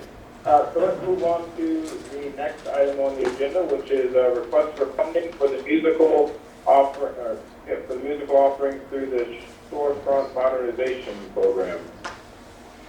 Do you have a motion for that? Move for approval. I move approval. Moved by Councilmember Nguyen, seconded by Second. Councilmember Braithwaite. Is there any discussion on this item? Okay, seeing no discussion, is there, all those in favor of supporting the motion, say aye. Aye. Aye. All those opposed? Any abstentions? The motion passes. Thank you. Okay, let's move on to item C, which is request for funding for Nature's Perspective through the West Evanston Tax Increment Financing District. Move for approval. Second. Okay, it's been moved and seconded. Is there any discussion on this item? Hearing no discussion on this item, all those in favor say aye. Aye. Aye. All those opposed? Any abstentions? The item passes. All right, moving on to item C, which is the Upspeak AV Cafe proposal to operate the Arrington Lagoon Building Cafe. Is there a motion? Move for approval. Second. Moved by Councilmember Newsma, seconded by, I believe that's Councilmember Nguyen. Braithwaite made the motion and Kelly seconded. No, he did. Okay, well, it is reflected there. Okay, is there any discussion on this item? Councilmember Nguyen, I'm supportive of it. and then we'll go to the room. Well, I understand that there may be some modifications to what has been presented in the packet, and I'd like to hear about those from the staff. Yes, Paul? thank you. Councilmember Nguyen is, so first of all, Sandeep is here this evening. He spoke earlier, and I will ask him to step forward and describe his intended modifications to the plan. But the idea here is what you see in the packet would be meaning kind of a full-service cafe starting sometime this summer on a daily basis, would roll out in a much kind of a slower way. And I'm going to let can you pronounce your last name again? Guy, Mr. Guy, I'll give him an opportunity to summarize it. But what I would say is instead of doing a daily cafe with food service and alcohol every day, Mr. Guy would like an opportunity to slowly roll this program out, give us a chance to get the building set up, give him a chance to kind of pilot and try out this concept. And it might be a kind of an easier way for the community to accept this new concept. I'll leave that up to the city council to decide, and I'll also let Mr. Guy describe why he'd want to make this change at first. But again, staff is seeking the committee's recommendation to council to move forward with some version of this. So Mr. Guy, would you mind describing your Sure. So initially when we put together the proposal that we submitted, you can see the vision in there is for a cafe that operates morning to evening, coffee and sort of pastries, small bites in the morning. We sort of surveyed the area and we see that in the morning time it's used a lot for people who are biking, exercising. We see that even on the weekends that there are existing sort of bike clubs that already congregate in this area. There's yoga classes that are already there. And we'd like to be sort of complementary to that already existing activity. So offering waters, maybe smoothies, small bites, protein bars, that kind of stuff, that would be in line with the type of consumers that are already there. And then similarly, my background is with Finnick, and so we have a lot of experience running a wine cafe, and think we can do a really lovely job moving that through the luncheon to the evening hours, offering wine, beer, frozen drinks and stuff that can again complement a sort of cafe feel, and that was the proposal that we submitted, and I think we can successfully do this. Our plan is to use the east facing room, which is the larger of the two rooms, to be the place of service for customers to come in, browse, shop, pick up stuff, and their patio chairs and tables. However, this year is mostly being used by a summer camp during the day, and I think talking to the Parks Department, they said that this would run into about 4 or 5 p.m. Of use, and so it makes it very sort of difficult to build out that side. And so we initially thought we would try and work out of the, there's a small little kitchenette about, I'd say, like 400 square feet on the west side, facing side. So we've put together our proposal. However, there are just little headaches that happen when you start putting rubber to the pavement, when you look at things like the health department and licensing for liquor licenses, and all of that causes just a little bit of heartburn, I guess is what I would say. And so what we're proposing is that in the first year, we would operate a couple pop-ups. We would select weekends. Oh, there was another concern as well, where the Parks Department already rents that space out for events and has offered it up for existing events this year through the summer. And so instead of trying to fight what was already happening, I think that it would sort of behoove us to sort of pilot the program and allow us to operate a couple weekends. We're thinking in late July, August, and maybe early September, depending on the weather, given the ability to get the space up to some kind of code as far as health department. And then the licensing isn't as big an issue because we can get like a one-day permit for each of the weekends that we're operating, and sort of do a proof of concept, try to do morning to night on the type of services that we're looking to do. And then I think both sides, both the city and us, will have a little bit more information as far as what is necessary, what are the actual difficulties that would exist, and then can negotiate a true contract going into the 2023 summer, and also not have the competition of existing events as well as the summer camp to compete against. So this is sort of why we want to scale back the full proposal, trial it, pilot it, and then hopefully have a better way of succeeding in the future. Thank you. Who's next to the room? Yeah, Chair, I have some comments. Councilmember Wynn, I don't know if you were finished. I think Councilmember Wentz, were you done? I believe you were.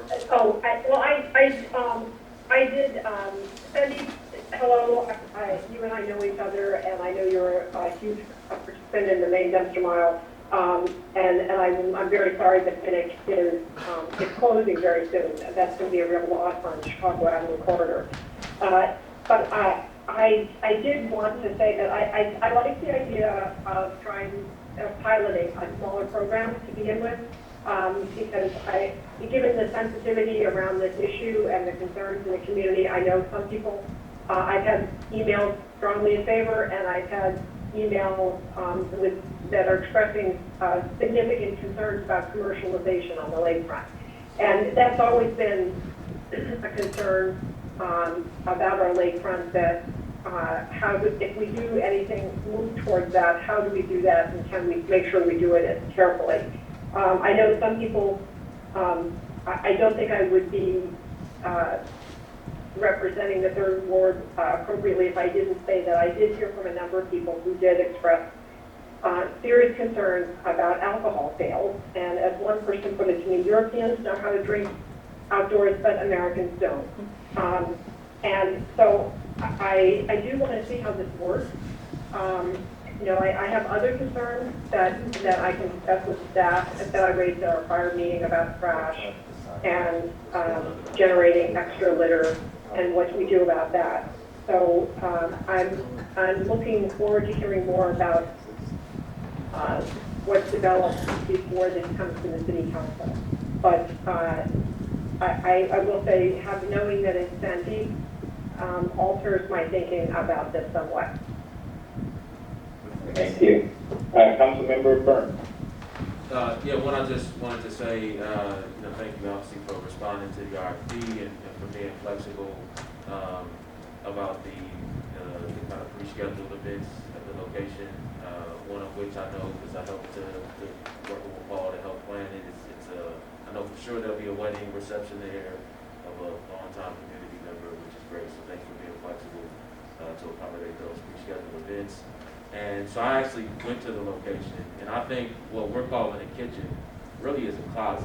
Let's be clear. Like if I was operating this, I would not want to do anything there. It's a very tight space. It would make no sense to have a kitchen in there. To your point that I think you were alluding to, nor do I think it would be the code compliant. So really what we're looking at in this space moving forward is that probably will function more as a closet, and some of the modifications and improvements would happen in the larger area. We're outside, and there's also a bathroom between what we were calling the kitchen and the open area.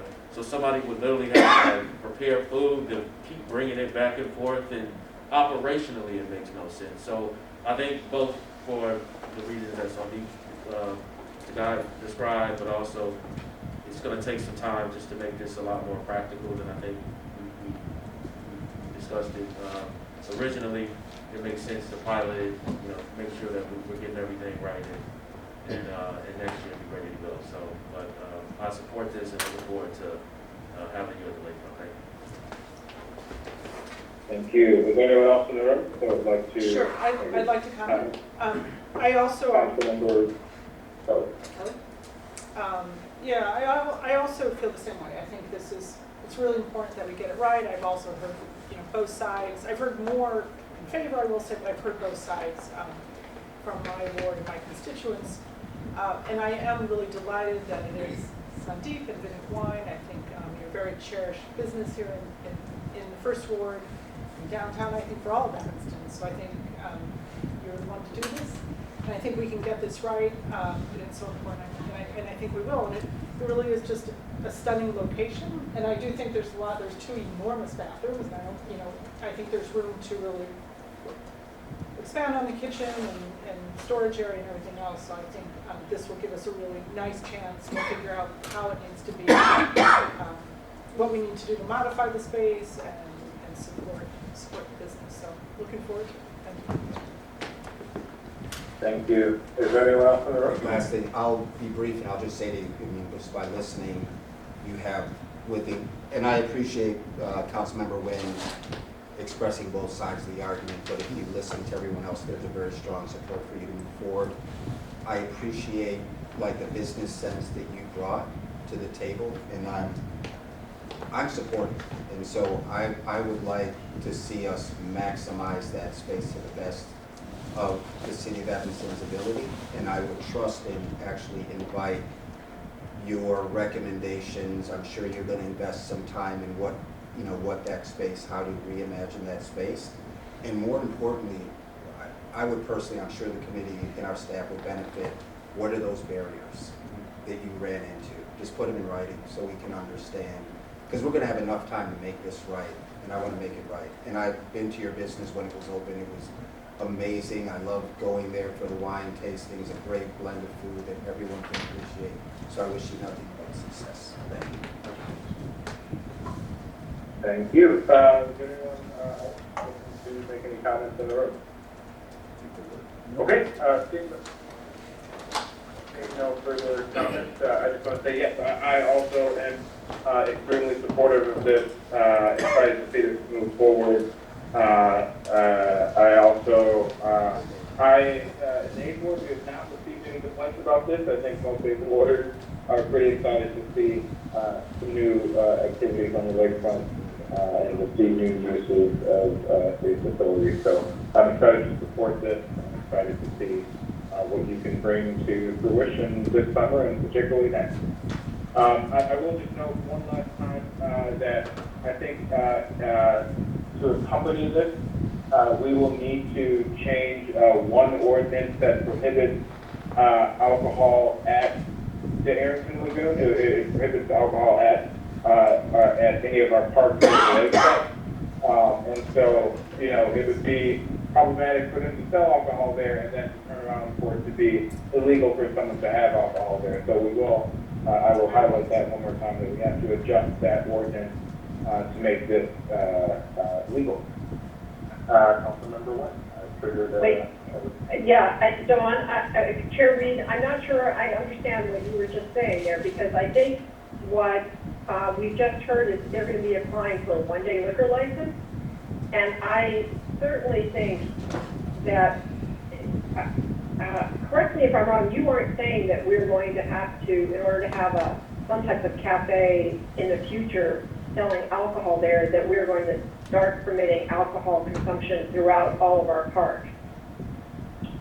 We can create some targeted policy, but as it stands today, it is illegal for someone to consume alcohol at one of our parks in the lakefront. Right, and I don't think most of Evanston thinks that permitting a cafe to have liquor is opening up all of our parks to alcohol consumption. I hope that's not what the staff is implying. And no, I don't think the staff is necessarily, but I think what we have to do is separate from the permit or the allowance for them to sell alcohol at that location. There is a specific law that says it is illegal to consume alcohol at that same location. And so we would have to, even if it's just targeted and we say it is permitted to consume alcohol at the Arrington Lagoon or whatever, you know, we do, we will have to change something to allow consumption of alcohol at that spot. Chairman Reed, Chair Reed, that is, our intent is to follow, if we need to modify the code to allow this to occur only at that location, that is our intent.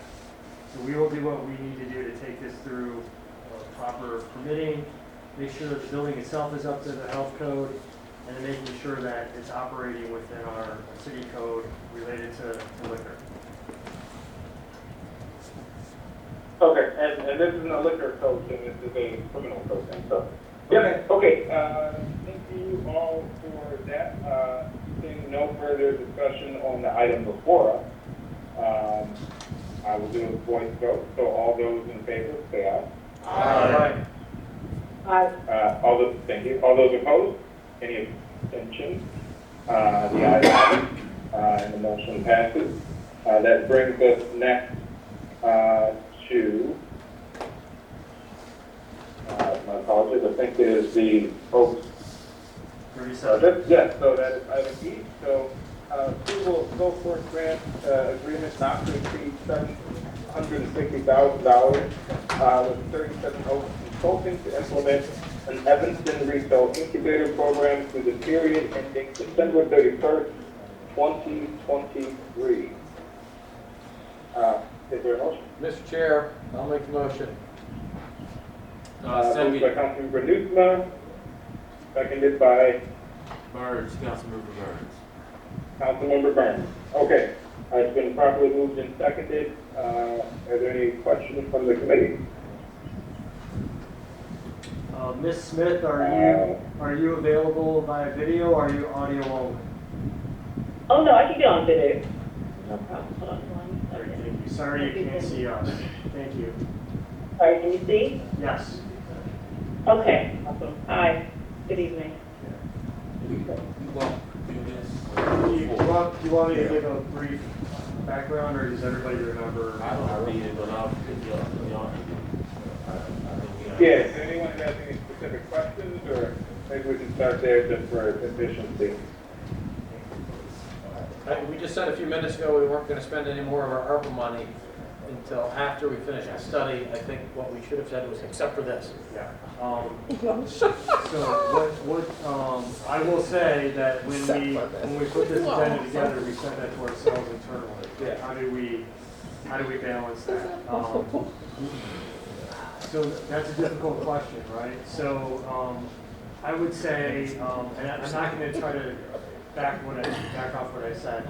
The consultant project, from my perspective, is really about infrastructure, placemaking, and other marketing ways to help address the current retail market and the challenges we're facing. Ms. Smith is planning to build a program. This is how I'm differentiating it. She's intending to build a program that's going to take a little bit of time, a lot of human capital, resource, expenditure to get people trained up to hopefully eventually open up storefronts or even just websites selling product. I can almost guarantee, I can almost predict that Interface, if it does move forward with the consulting project, we'll recommend that we come up with strategies to fill vacant storefronts. I'd like to get ahead of that and something that Ms. Smith has proposed and has actually, she's grown her business since we've last seen her. Her focus on people of color and women-owned businesses is unparalleled in the marketplace. Her focus is on those primary groups. There are no other programs in the marketplace that provide that. So I do recommend that we would proceed with this, despite what I said about other projects. I do want to point out the 760 is over a 1.5 year period. There is a lot of human capital, like I said, meaning you're paying people salaries to train. There is some requirement to rent a space, and we hope that by the end of 2023 that we have sparked interest and others will want to participate to help fund this program. Thank you. Are there any, Councilman Benizma, you have questions or? I'm good for now. Chair. Councilman LeBron, go ahead. Okay, based on what you said, I think we should wait. But even before you said that, what I was going to say is we just need to make sure that that we update the kind of the rubric, the scoring rubric, and I think this project would need to go through that. Planning and consultants are a bit different for me, but this one I think would need to, even if we did go forward with it, I want to run it through the rubric and to make sure that we've updated. I know there was a rubric and a scoring method that was, I think, used. There was one meeting that I missed that it was used for one of the projects, apparently, but I just want to make sure it's updated and that we run this through it. But more importantly, I think it would make sense for this project to be, for the consultants, for Interface to know about this project and to provide us recommendations on how best to partner with 37 Oaks if we decide to move forward. Yeah, I think we should allow that time for them to do the work before we move forward with this. That's my opinion at this point. But I support it. I think, and then the other thing I was going to say is I talked to Dave Davis about the, minority business incubator work, the partnership that we have with them, and his comment to me was that he wanted to see what role the ops could play in the minority business incubator. And so I still think there's some conversations that need to happen between Dave Davis, yourself, the ops, to figure out also how we can have 37 Oaks or whoever we end up working with all on the same page. So I just, in response to that, if I may, I if you want to, by the way, there is a, we ran it through our system, Oh, okay. yeah, so you can take a look at that. Okay. You know, we have a little uncertainty around, what was the lowest score on that? Well, you can look at it, but there's, I mean, we're a little concerned about budget, but let me share this with you, and by the way, I'll let Ms. Smith talk about her experience interacting with the Ox, because we had referred her to the Ox. A generalized business incubator is not going to address the difficulty or the specific programming around retail and what retail does. It's way more generalized. It's 30,000 feet. It's more Sunshine Enterprise, which is a solid program respected in every community in which it operates. I'll tell you that right now. So the 37 Oaks program is, again, it's very targeted on retail, and that is where what I've heard our community say we struggle most with. So that's what I'm trying to solve for that. And then layer into that her experience clearly dealing with or assisting women of color primarily open up retail shops. That's why I'm excited about it and continue to bring it back. But Ms. Smith, would you mind briefly talking about your experience with reaching out to Ox to address Councilmember Burns' question? Yes, I had a really good conversation with Tasha and Julie. It was more of a introduction to what it is that we do. We talked about who we focus on, how we help them specifically to, I think it was Paul's point about the retail type sector. And I know they're in the earlier stages of really developing up their business, but we talked about some ways that we could potentially partner in terms of using their space and even tapping into some of the resources that they have there. But I know, like I said, they're in the early stages, but as they evolve, we were like, we could definitely continue this conversation. But early on, they were totally on board in terms of the services that we have to offer and the need it was filling in the Evanston community. So we had really good conversations with them, and I'm sure we'll continue this conversation. It'd be nice, and then I think Dave is the other person, because I understand you're separating kind of retail from business incubator, but a lot of our business, we have a lot of retail minority or black business owners, and I think they should and do go hand in hand, and also there's money there, there's funding there from Northwestern, so could they potentially support this through those funds? You know, so I think it's worth a conversation with Dave Davis just to see if Northwestern feels like this closely aligns with the goals they have for that program.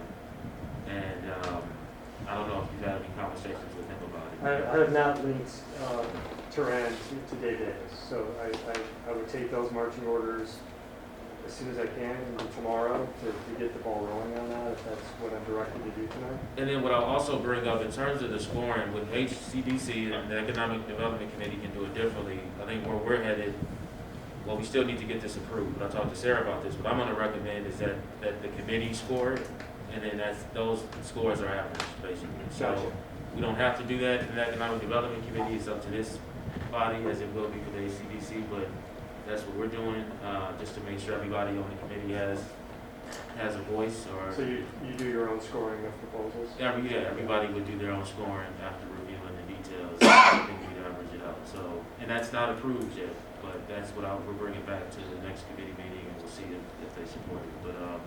But that's all. I think running this by Dave Davis was like, before we start the conversation about the Minority Business Incubator, I'd like to see where the Ox goes. And then it sounds like 37 Oaks has talked to the Ox, and there might be some synergy there, but I think the person that can help me figure out how this all fits into what they're trying to do there is Dave. So I'd love to see if this is something that they can get behind. Thank you. Is there anyone else in the room? Just real quick, and within the last couple of years, we've had 4 Sons, which is a woman of color, local, Gabrielle, she's Walker now, opened her business, black owned, raising her own funds, I think just supportive economic development. We've had Dr. Kimberly Smith, who's opened up Smile Suites, and there's another black surgeon working out of that facility, and I'm forgetting another one that all opened up during, the pandemic. And so I'm going to agree with the comments that we heard from some of our residents. I believe that this is duplicitous. Did I get that? All right. And so, thank you. That's conjugating it correctly. So, and here's what I would say to the group, and I mean it with so much respect. If we didn't have all these entities already in Evanston, and you were looking to be a tenant somewhere, I think that could be a potential complement. But we just invested $1 million specifically in black-owned businesses that are open and inviting to our brown allies. And I think it's important that we put that focus, because a majority of those business owners are residents of Evanston with their own track record. I think some of the organizations that I've seen listed in your proposal that I would call community partners, Sunshine has a long history in Evanston, and I don't recall them asking for anything in the tune of $700,000. And they're doing exactly that. They're working with young entrepreneurs, covering a huge base between the commercial that you discussed in other areas. And I think they've been doing that very well. In addition to that, you were talking to Northwestern. Northwestern right now is talking to the group in the Aux, trying to figure that out. And I serve on our MWEBE committee, and I would tell you that the other groups, Northwestern Lend, Kellogg, and I may be forgetting one, have already presented to our committee, and we know what type of resources that they're ready to commit. And so, and I'm leaving out Evanston Hospital is also in partnership with the Aux. They're looking at having a footprint in that space to address the health disparities. Oakton Community College is also doing a form of entrepreneurship. So, I mean, there you have it, a full plate of organizations that are local, that know our town, that are providing exactly what your focus, your area of focus. So I think the big conversation I would suggest is to the committee is, if they're looking to do something, then save the money and become a tenant of the Hawks. And provide that support for the business. But to carve out an additional $700,000 in a ARPA process that we're kind of laying tracks while we're moving, to me, doesn't make good economic sense, particularly with the assets that we have on the table. I think to make it make sense, both Sunshine, to me, both Sunshine, and I forgot about Sunshine, they're in there too, and they do business development. But I think I would need a Sunshine and a Dave Davis and an Aux to feel like this was a needed addition to what they're doing. And then I could get behind it. Because I think that there are some differences between what Sunshine does and what 37 Oaks does, but I would want to make sure that that is fully flushed out. And I think the best people to vet that would be the Aux, would be Sunshine, would be Dave Davis.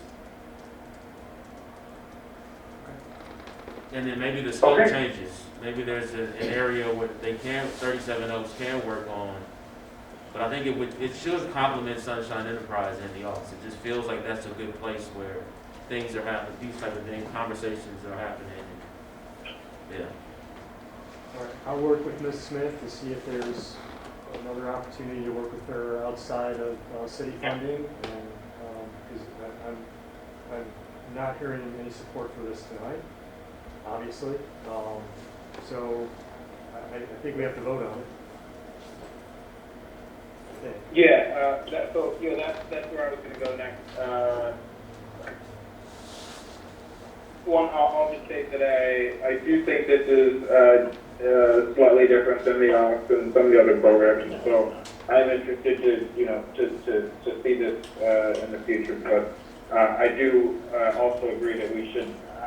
I support waiting on the economic development, on spending additional economic development dollars until we have this more comprehensive strategic plan or the consulting that we just approved. And so that's where I stand. And with with that, do we want to? Chair, if I could say one more thing, Chair.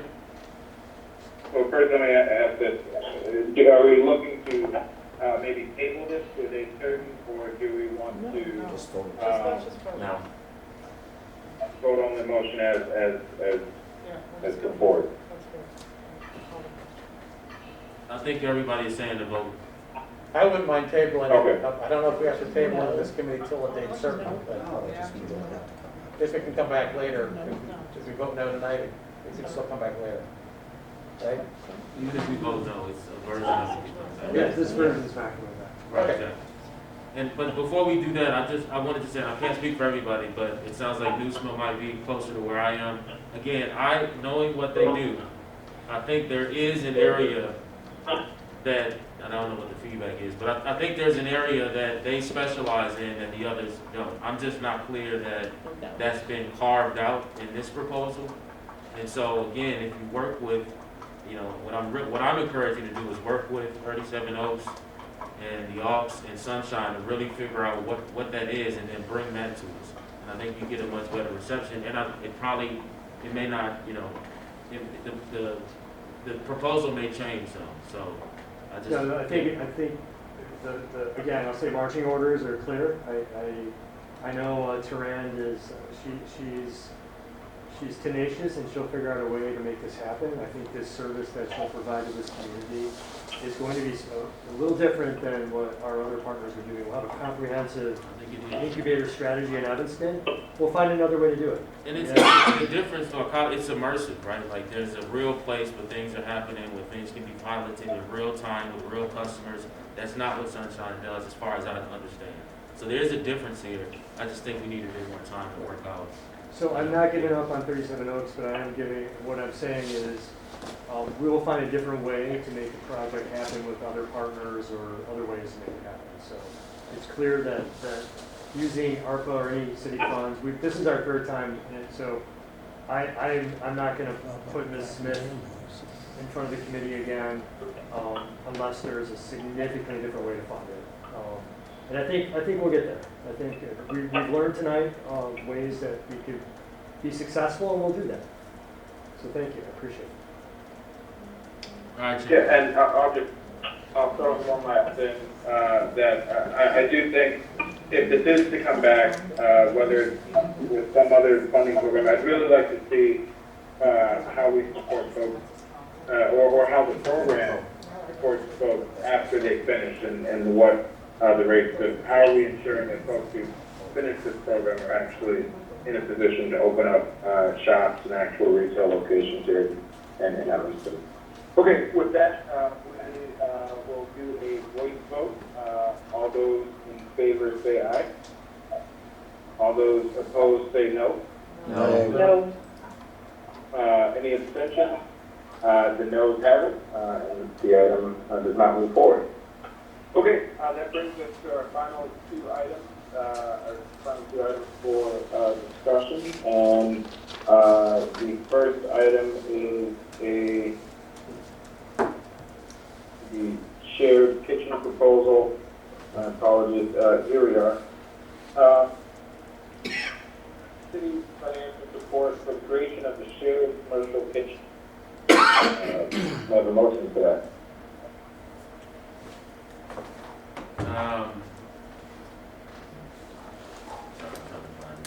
I'll move that item for discussion. Second. Moved by Councilmember Newsman, seconded by Councilmember Burns, I believe. I asked for this to be put on the agenda, but this is something that Councilmember Burns initially started. So, do you want to start, Councilmember Burns, or Paul? Paul. I mean, I'll just say that I have been organizing with, Paul can just, I think we had a shared kitchen of some sort at one point in Evanston. Paul can kind of explain the level of success and, why it didn't, why it closed, and then talk about some others, you can also talk about some other successful shares. Kitchen space is not in Evanston, but nearby. But there is an interest from community members approaching me pretty early on in requesting that we explore creating another shared kitchen space for our kind of food-based businesses and food service businesses. And again, this is just for discussion, so I'm looking forward to hearing from Paul and Councilmember Reed about discussions they've had and some of their ideas, but this is a concept that's in the early stages of being discussed and considered, so we'll just put it out there. Yeah, so all I would add to the conversation here is, well, directly, Councilmember Burns mentioned our previous shared commercial kitchen, which was called Now We're Cooking. It was a commercial shared kitchen space and event space. It had maybe 10, I'm sorry. If you're not speaking, would you mind clicking mute? Is that, I'm afraid I'm going to mute myself again. All right, let's just leave it. So Now We're Cooking had,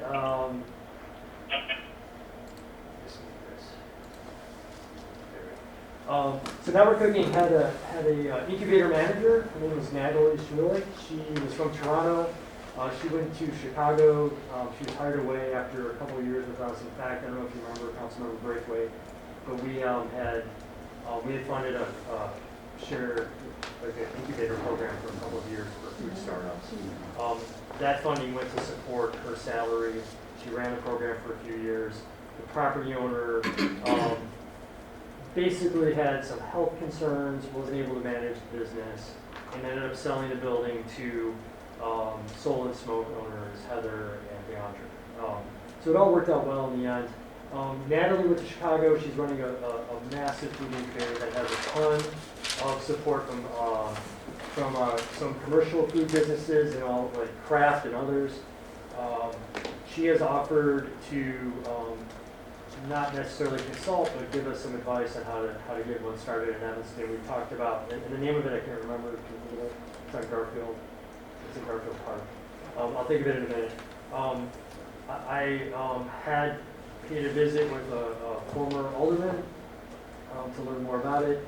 I think Councilmember Burns and I have talked about taking a field trip there to learn more. But the idea here is similar to any other incubator. It's hard for small food startups to really grow, to expand and to scale, because it's hard to get from your kitchen countertop or your kitchen stovetop to canning or jarring or packaging food without a lot of help. So what happens when you're in a shared space, you get the access to that commercial kitchen space. You learn, and if there's a program associated with it, we talk a lot about wraparound services. You learn how to package it, you learn how to can it, you learn how to sell it, you learn how to get on the store shelf. So that's the idea. So we know in our Black community there are a lot of we'll call them cottage industry, through the state law change to allow kind of cottage food industry, cook food in the kitchen, sell it at markets and things. We know there are a lot of those. And we've also heard from our Latino community about kind of the same concerns. So I guess from a staff perspective, Councilmember Burns and I talked about this. Is there appetite to pursue steering resources, developing some energy around this idea? They're hard to do. I don't think we want to own it. I don't think we want a private partner helping us with this. But I think it could have an impact.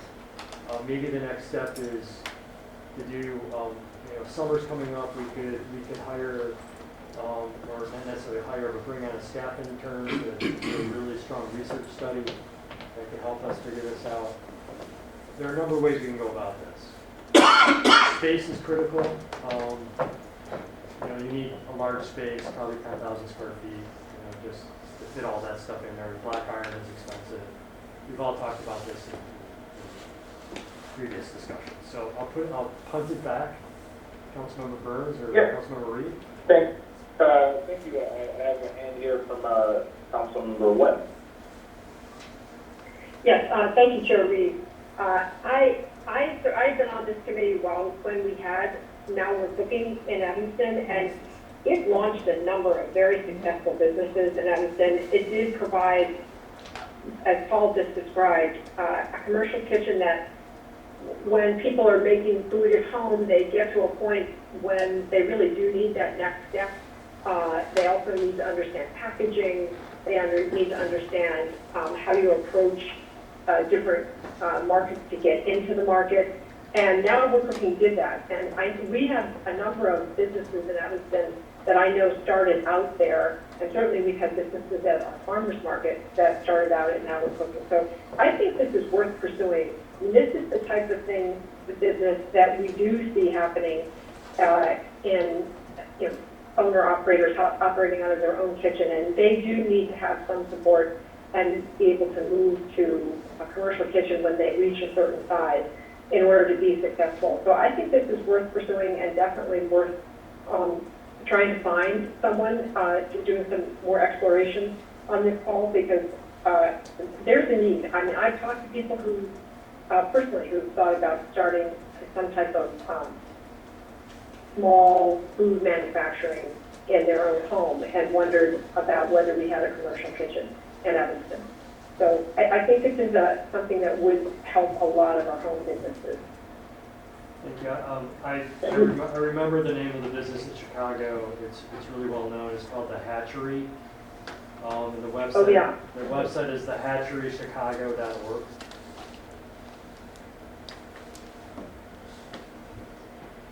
Councilmember Braithwaite has his hand raised. And Newsma. Councilmember Braithwaite and then Newsma. Thank you. I also agree with Councilmember Wynn that there's a great need for this in our market. However, just given the condition of the pandemic, I think investing in restaurants is probably the most risky business that any business owner can get into, particularly because we've had so many that have closed. So I understand the growing market for entrepreneurs not to carry that overhead and be able to feed existing restaurants and markets. So the two things that I want to share why I'm a little bit gun shy about supporting this is, again, we've talked about the aux. I think the name Chef Q is very well respected in town, and the number of businesses like Jennifer Edibles that switch their business model to adapt to what's going on. And that is going to be a component of the aux. A facility that is going to be built out that would allow, I think, our target population that we're talking about right now to be able to use, as well as being mentored by a professional chef who has adopted her business model to adjust to the current environment. The other piece is, and I don't want to say the person's name or location, we have someone looking at a space on Main Street to do exactly the same thing. I think you may be aware of that. Yeah, and so there's no risk to the city. This is someone who knows how to operate it, and I'm going to assume is going to be very nimble to the market, who is looking to do exactly that. So we ain't got to spend any money, and we have it. And in fact, they don't even want any money to open it up. They feel that the Evanston market is right to have this, and they're willing to put their business model on the line and currently not asking for it. So, on your portion of Main Street. yeah, it's further west. And then the last thing, and nothing to get into now, but we have time to think creatively. There are a lot of black churches in town that serve food. Some are licensed, some are not. I realize that they don't generate taxes, but before we pay, invest, and all that stuff, I would be curious to know if there were some funds available. Maybe ARPA would be a good possibility to help those churches build that capacity, seeing that numbers are low everywhere. That I think, not Springfield, Ebenezer has a licensed kitchen that they operate, and they do a soup kitchen. What's Sally's church? Friendship has a licensed church, they're doing business. And figure out what a few extra $1,000 to give those churches, whether it's equipment, the plumbing, and then help license it. Because that's going to be the organic way of doing it for our service. They have a system of satellite commercial kitchens that are right. Yeah, that's interesting. Because we have someone already that are serving the soup kitchen, so it seems like a very low-cost pivot that will feed our local economy and also help our churches, both black, white, citywide. So that's my thought. Thank you, Councilmember Braithwaite. Councilmember Newsom. Thank you, Mr. Chair. Yeah, I'm going to echo what Councilmember Braithwaite just said about churches. That was on my list as well. What comes to my mind is St. Mark's Church, Episcopal Church, where I just had a community meeting. Huge chicken. Huge beautiful. chicken. I can tell I haven't had dinner. Huge kitchen. And hey, I'm not a member there. I can't commit them to doing anything, but like there are a lot of underutilized resources that already exist that we could just figure out a way to make it happen. And it's fairly straightforward. There's also a commercial kitchen at Robert Crown, which is not utilized. So let's keep that on the table as well. And also, I'm sorry, just to quick, thank you for bringing that up, and we as a committee need to get back to that. We had a really good process going to find a local restaurateur or group to run that kitchen, and then COVID hit. So we'll bring, thank you for bringing that up, because I think we need to add that to one of our upcoming, because there was a lot of interest, if you recall. I think there were 50 restaurants pursuing the space, so yeah, thank you. that's good. Also, at Family Focus, there's a kitchen in the basement there, and Shannon at Noir de Ben incubated herself there, and now she's set up in Chicago. So I think we do an untapped infrastructure, without having to invest money in a new facility, especially if someone's willing to invest their own money in a facility. That's our work is done. Chair, I have other comments, additional comments. Yeah, is there anyone else on the committee that hasn't spoken yet that would like to speak? No. Seeing that, I have some comments, but I'll go first to Councilmember Spencer. Yes, I was going to say, and I'll touch base with Chef Q again, but Chef Q was actually on the call when we discussed doing this, and so I'm not sure if her opinions would change. If maybe at the time she was not sure. I mean, you got to think the Ox was raising funds at that time, so she was fully aware of it, and also saw the need for this. So I just would want to check in with her to see if they're building out enough space that really would support the type of businesses that we're talking about supporting. But Chef Q arranged a call with maybe 5 or 6, mostly Fifth Ward residents, I think some Second Ward residents as well. And she was on the call and was supportive of this at that time, so I can check in with her. And then as far as like even Family Focus, I don't even want to say how I really feel about the Family Focus kitchen, but it needs some help. I'll just leave it at that. So if we're talking about investing in kitchens at churches at Family Focus, that's still a financial cost to the city if we're going to take that on. So that's not net neutral. That's still an investment, which is part of this discussion. It's like if we want to create this shared kitchen network or a facility, it's still going to be a cost to the city, because I don't think anybody else is going to take it up but the city, right, but government. And then yeah, I think part of the reason why we want to have a discussion is see if there's any other synergy. So it's good that you brought up that there's somebody else interested. Let's loop them in and see exactly what their plans are. And then I also want to say that I think the shared kitchen model is, to be honest, a hard break away from brick and mortar, mostly. I think it's really businesses who are trying to get their product in the stores, directly in the stores. Or there's a Goat's Kitchen emergence where you can, you cook at the facility, but it's all pickup, right? So I don't think this is trying to lean into brick and mortar. In fact, I see it as something leaning away from it and into something else. And people still needed to eat during the pandemic. Yeah, the restaurants didn't work, but we were ordering on DoorDash, right? Stuff still had to get ordered. So I see this a bit different. But I just wanted to add those comments though. But I like the church idea. Let's bring the churches in, as Newsman said, and see if they're interested. Because we're also having a conversation with some of our churches, and I love them, about underutilized land and parking lots that they own. And that's been a long and difficult discussion. So we can't assume, as Councilmember Newsman suggested, that they would be open to this, having other businesses utilize this space. But let's bring them in and have the conversation. That's all, Chair. Thank you. Yep, so I was going to say a couple of those things there. Yes, I will just echo that, that that the shared kitchen model is different than it is an evolution in many regards to the point where Councilmember Braithwaite was going about folks adapting.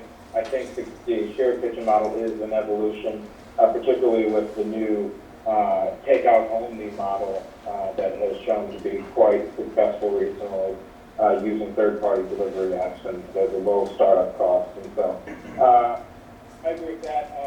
I will also say I really appreciate the idea about churches and utilizing underutilized share or purchase spaces, which is also a part of that same startup model for ghost kitchens, particularly the ghost kitchen model.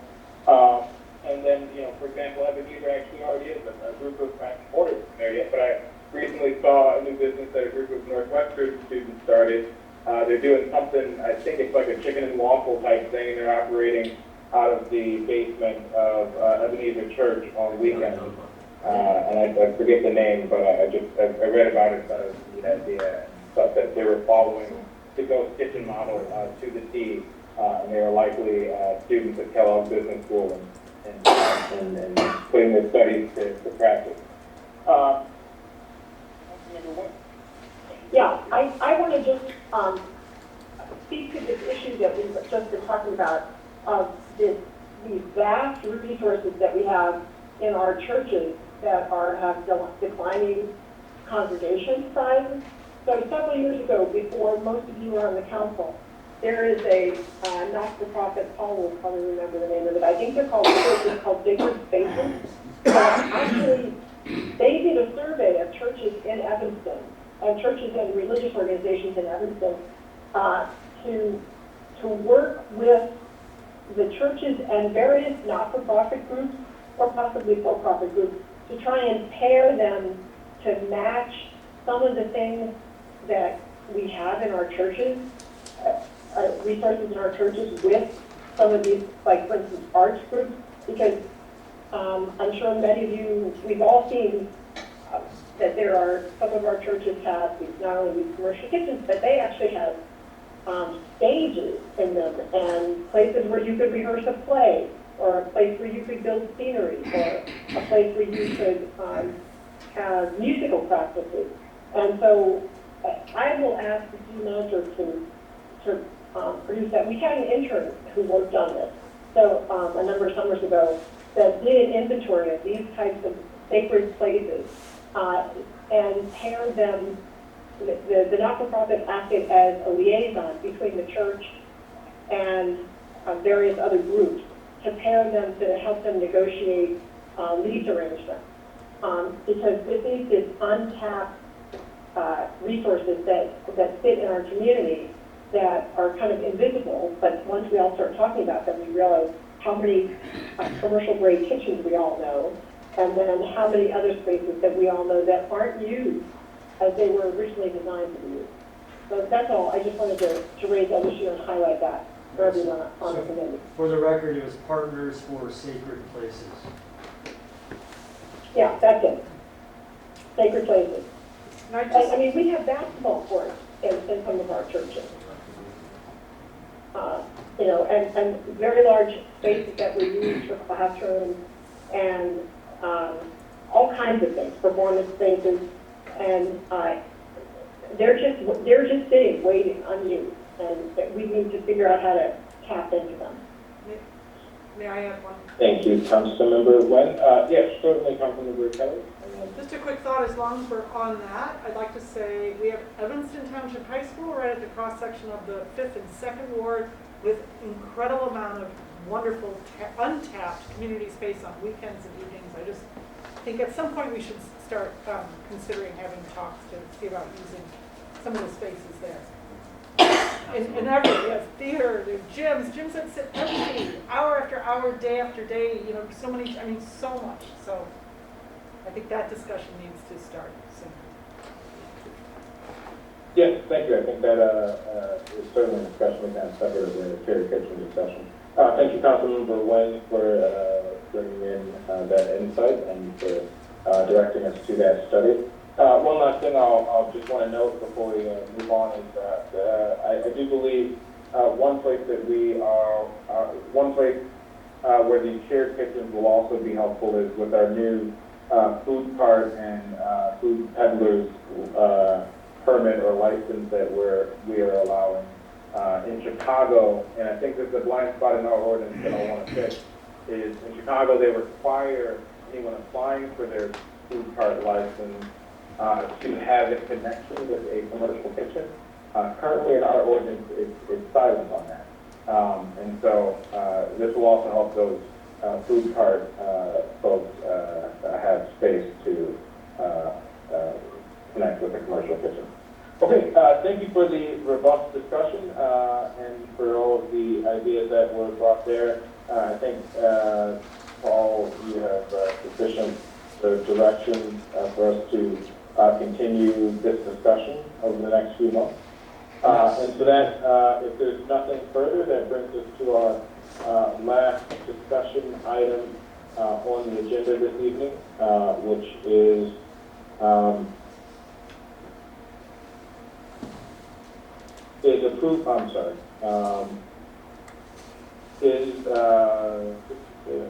is a discussion on an update to city code to permit hookah lounges.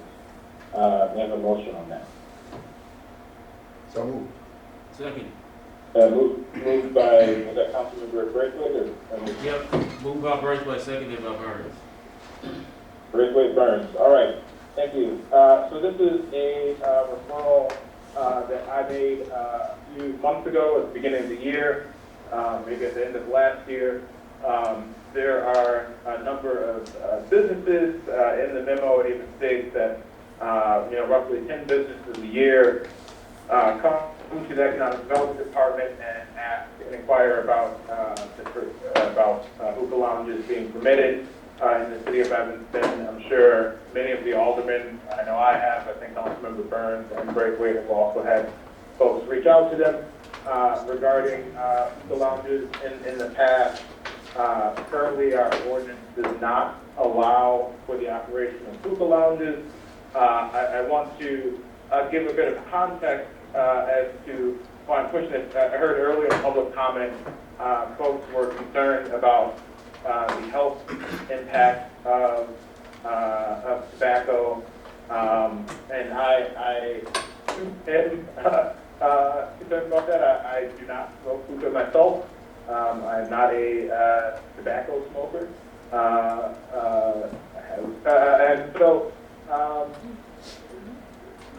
I understand those health concerns, but I also want to bring into light, some cultural differences here. And, in America and Evanston, yes, we are a place that was a leader in prohibition, but we certainly, prohibition of alcohol, but alcohol is flowing through many livers here in the city of Evanston, and alcohol has a number of detrimental health effects as well, particularly when over-consumed.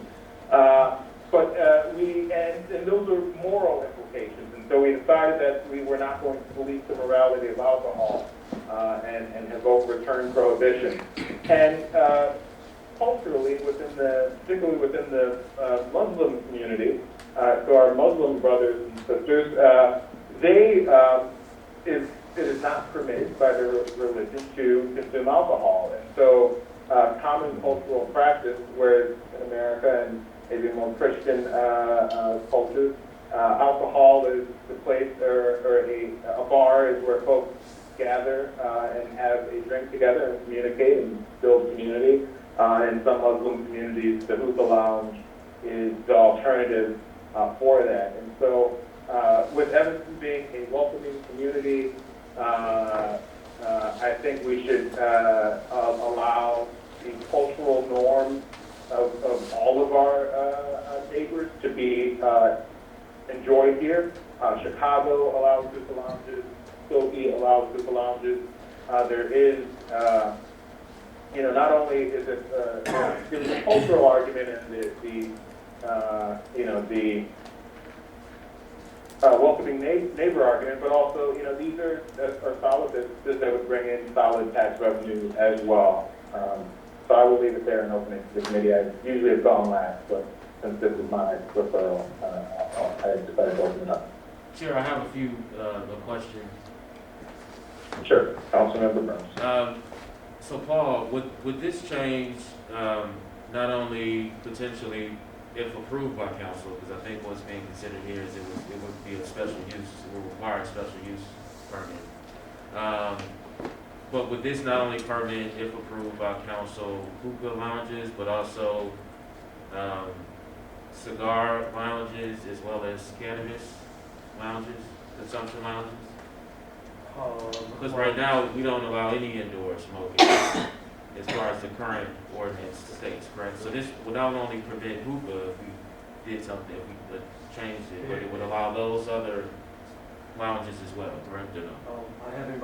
We have invited the law department today to help support us on this.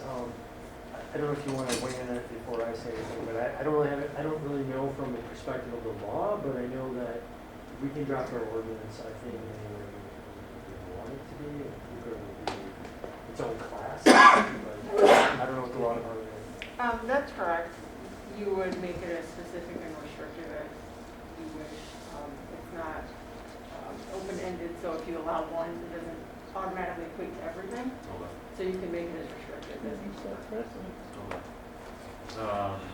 Yeah, I mean, I am in support of allowing someone to make their case for a cannabis lounge. I think I am also open to hookah, but more so for me, I think, in particular because our reparations fund is in some ways tied to the success of our local cannabis program. Again, I think it makes sense to at least allow people to make a case for cannabis lounges, and we can deny them, but at least they can apply for a special use. Hookah lounges, I want to, I have received quite a few requests about it, but I'd love to hear more from the members of the committee about how they feel, but I just wanted to throw that out there. There is a demand for it. We do get a lot of requests. I don't think the fact that it's not here in Evanston reduces the amount of people that consume hookah. It's a big thing. People just go elsewhere to do it. But yeah, I'm open. I want to hear more from. But I do want to highlight that. I want to acknowledge though there has been a movement to ban flavored tobacco. So I want to acknowledge the gentleman who spoke about that. That is a movement, and I want to acknowledge that. I haven't been a part of it. I don't know enough about it. I understand it. I think I'm more concerned at the corner store level, because it's easy to get flavored tobacco products at a corner store, and there's a history of corner stores selling to our young members of our community. That's happening here in Evanston and elsewhere. I think hookah lounges are, I believe, partying at the door and have security, and there's another level of scrutiny that I don't think exists at corner stores, but I just want to put that out there. So, but would love to know what the other members think. Thank you. Is there any further comments from the Mr. Chair, I'll offer my thoughts since I was asked. This is just speaking from my own personal opinion, because this is not something that I have been approached by any of my constituents about. I'm not super thrilled about the idea. I would like to live in a community where anybody's allowed to make their case. So this is not something I would advocate for. If somebody made their case, I would allow them to, I would like to allow somebody the possibility of making their case, and any support I would foresee giving would be at best begrudging. That's just my personal thing. I haven't checked in with my community members. It's not something that's risen to that level of attention in the fourth quarter. I'll be quick to weigh in, because the same people that spoke to you reached out to me. I was concerned about the legal aspect, so we don't have to get into it now, but if I was on the council when we voted down smoking and bars and all the emotion that comes with it, and I'm not really excited about opening up that can of worms. The other piece that I will speak personally, but I would like to understand the difference between tobacco what's smoked in a hookah as well as cannabis, because I'm more supportive, because I've been approached, and there are people that are asking, once those licenses come out, edible infusion lounges as well as cannabis. So I'm more leaning towards that, because I understand it a lot better than I do with the hookah stuff. But if it's we can get more information, we can revisit it later, I guess. Yeah, thank you. If I can, unless there's an, I would like to respond to your question there about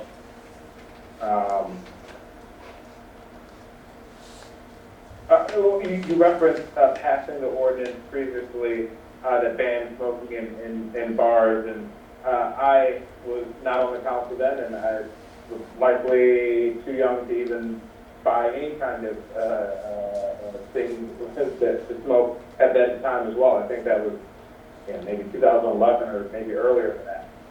But I am supportive of that. I think there's a difference between folks sparking up a cigarette in a more public restaurant where anyone would be. In fact, I remember the days my grandmother was a smoker, and I remember the smoking section in restaurants, which I forgot that was even a thing, and smoking in all kinds of places.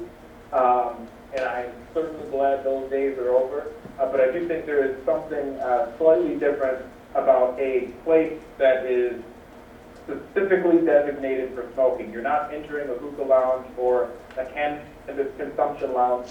I think they're really, I wouldn't look at them too differently. A kind of cannabis lounge and a hookah lounge, they're essentially the same thing. It's just a different substance being inhaled.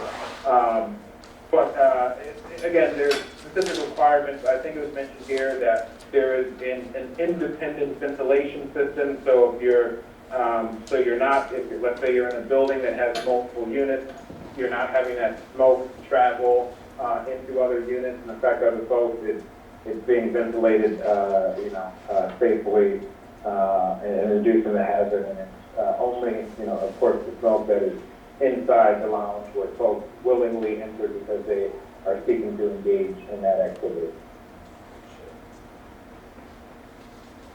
We have a, Yeah, member Klein has raised his hand. Okay. Yeah, I just wanted to weigh in. I'm certainly not a doctor or an expert of any kind, but we've already heard from one, and I know there are many others. I personally, I would be much more in favor of allowing for cannabis lounges, because there isn't, a 40-year body of science outlining significant health risks. And, when we're talking about a social situation, particularly now coming out of the last 2.5 years, there is a significant demand for more social outlets, more social activities, ways to connect with people, allowing one that centers around a very addictive and very harmful substance, I find a little troubling. Thank you. Can I just close out by saying to move us forward? Councilmember Reed, maybe you might want to go back to the same guys. I have their number, and I don't know which is going to be the path of least resistance, but I would suggest that maybe they explore, and I can partner them with some of the folks who are looking to get into edibles and the cannabis lounges, and see if they want to pivot into that space versus going down this rabbit hole. And the controversy, just as a reminder, was not the smoking. I think there was unilateral support from that from people in the town. But the issue is that we included vaping, and that's where, to your point, the long-term studies, that's where the controversy is, because there were some that believed that vaping was a better alternative than cigarettes, and I guess the science proves otherwise, so we're right in the same path. Okay, I just want to add one last thing. I think for the folks who are, I agree. I think I personally am more also open to a cannabis lounge as well. But again, thinking about maybe allowing our community to be welcoming. If we're worried about health concerns and we're worried about morality and folks becoming addicted. And other health and mortality outcomes because of a substance, I would rank alcohol right up there as a very deadly, very detrimental substance to our society. But it is a cultural norm to consume alcohol in our society. I'd also want folks to reflect on the fact that so many of us, seem to be unfamiliar with hookah. And that is, I would also reflect on that as just being a cultural norm. And so if we agree that we should, ban substances because of either moral concerns or because of health concerns, I would think that we take a similar approach to across the board, or put our cultural biases aside. So I will end with that. I appreciate the discussion.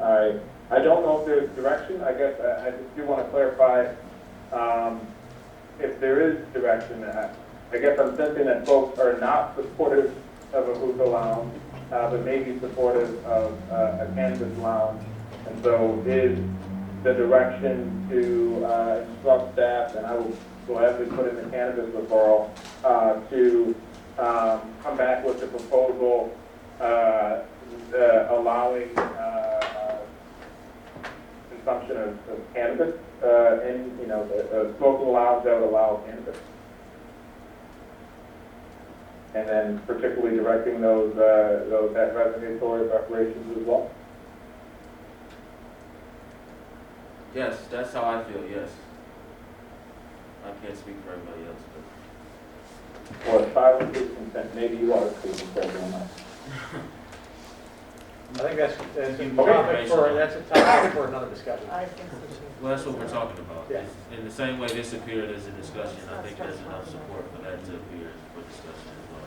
But either way, if you put in a referral, it'll make its way here, so. Okay, so, and I want to be clear, this committee is also saying no to the hookah lounge. But know how to dispatch of this.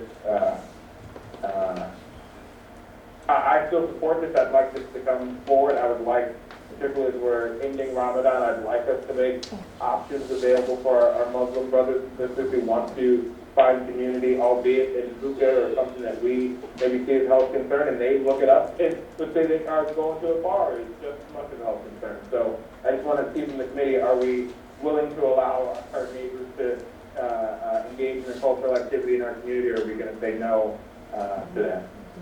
So I don't know if there's enough support. What I will say is I understand. That's just what I'm asking for the committee. And I just want to say also, I understand why you keep emphasizing alcohol, because if this town didn't have alcohol, we would not do as well as other places. It's not like a place you go quietly and infrequently, right? Like our bars and lift this place up and lift our economy up. And so it is something we make available for people where that is culturally acceptable. So I understand why and that's probably the only reason why I'm at least open to it, because it's inconsistent. This is inconsistent with what we're currently doing. But I don't know if there's enough support on the committee. So, Mr. Chair, if I may, Councilmember Braithwaite has his hand raised. I don't know if he still has. No, this is on a different topic. Okay, and then secondly, remember this is a discussion item. We traditionally don't vote on matters. I think the discussion. Yeah, I'm not asking anyone to vote. I'm just asking for clear direction on, is this, what are we doing with this item? Is it not being brought back? Are we, toward the end of Ramadan, telling our Muslim brothers and sisters that we do not accept their cultural traditions here in Evanston? Or are we, you know, I looking think to people move are this trying to forward stay out of the as paper. another discussion? I think Yeah, people are that's trying to not- stay out of paper. We that's got not Bob Seidenberg here ready to write down whatever anybody says next. So I don't know if you're gonna get an answer about that. Next topic. Write it down, Bob. Get it, Bob. Chairman, that's not the message I want to send, and that Yeah. really, Should've that's been the big only letters. argument that we're gonna do.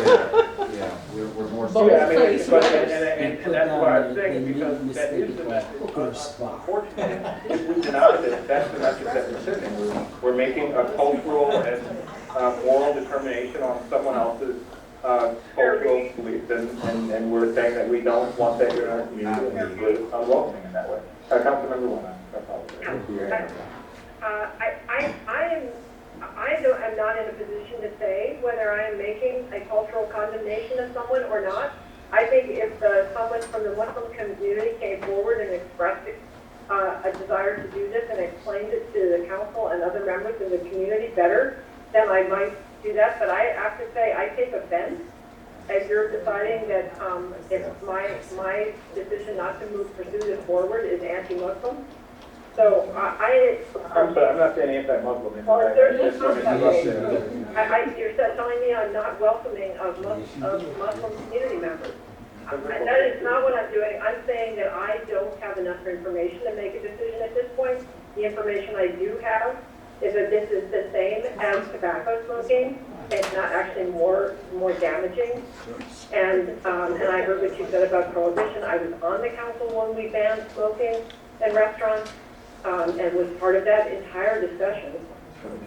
And so I don't have enough information to be interested in moving this forward at this time. All right, let's move forward, Chair. Yes. Okay.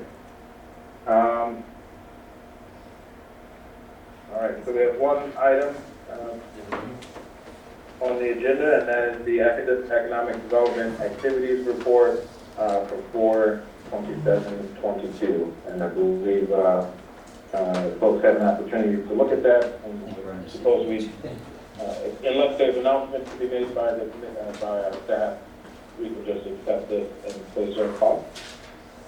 Yes, it is, Mr. Chair, it's just the communication that we provide every month.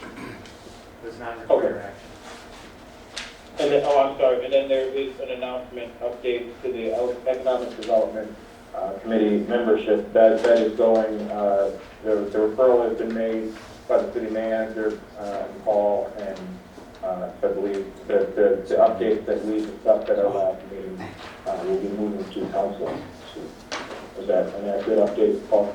That's correct. We're adding an MW, we're requesting a member from the MWDD committee, a business person, and an economic development or economist expert.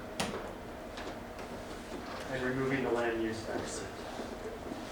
So we have 3 people, well, 2 active that attend MWD to check that box. I mean, I'm not an expert in any area. Right, so the idea was that if there was an at-large person on MWDD, that would, I see what you mean. because we used to have a land use Fair enough. committee person. I got you. We don't do land use issues. So they would serve on both committees. Okay. Bring it up at our next meeting. Mr. Chair, one announcement I would like to make in light of our recent award of $2 million of ARPA funding to Northlight. Northlight Theater is planning to do the demolition of the current building within the next month, assuming the permits all fall into place, and have reported to me that their fundraising efforts have been supercharged now that the city has committed $2 million. So, full steam ahead with Northlight. When will construction begin? Construction won't begin right away. It's cheaper for them to maintain an empty lot than it is to maintain an empty building. So they're going to do the demolition as soon as possible, do the construction as soon as they raise the rest of the money. Councilmember Brady. Thank you. Yeah. I just have a clarifying question. I spoke to Paul about this. So we have a fund that's designed for our entrepreneurial fund.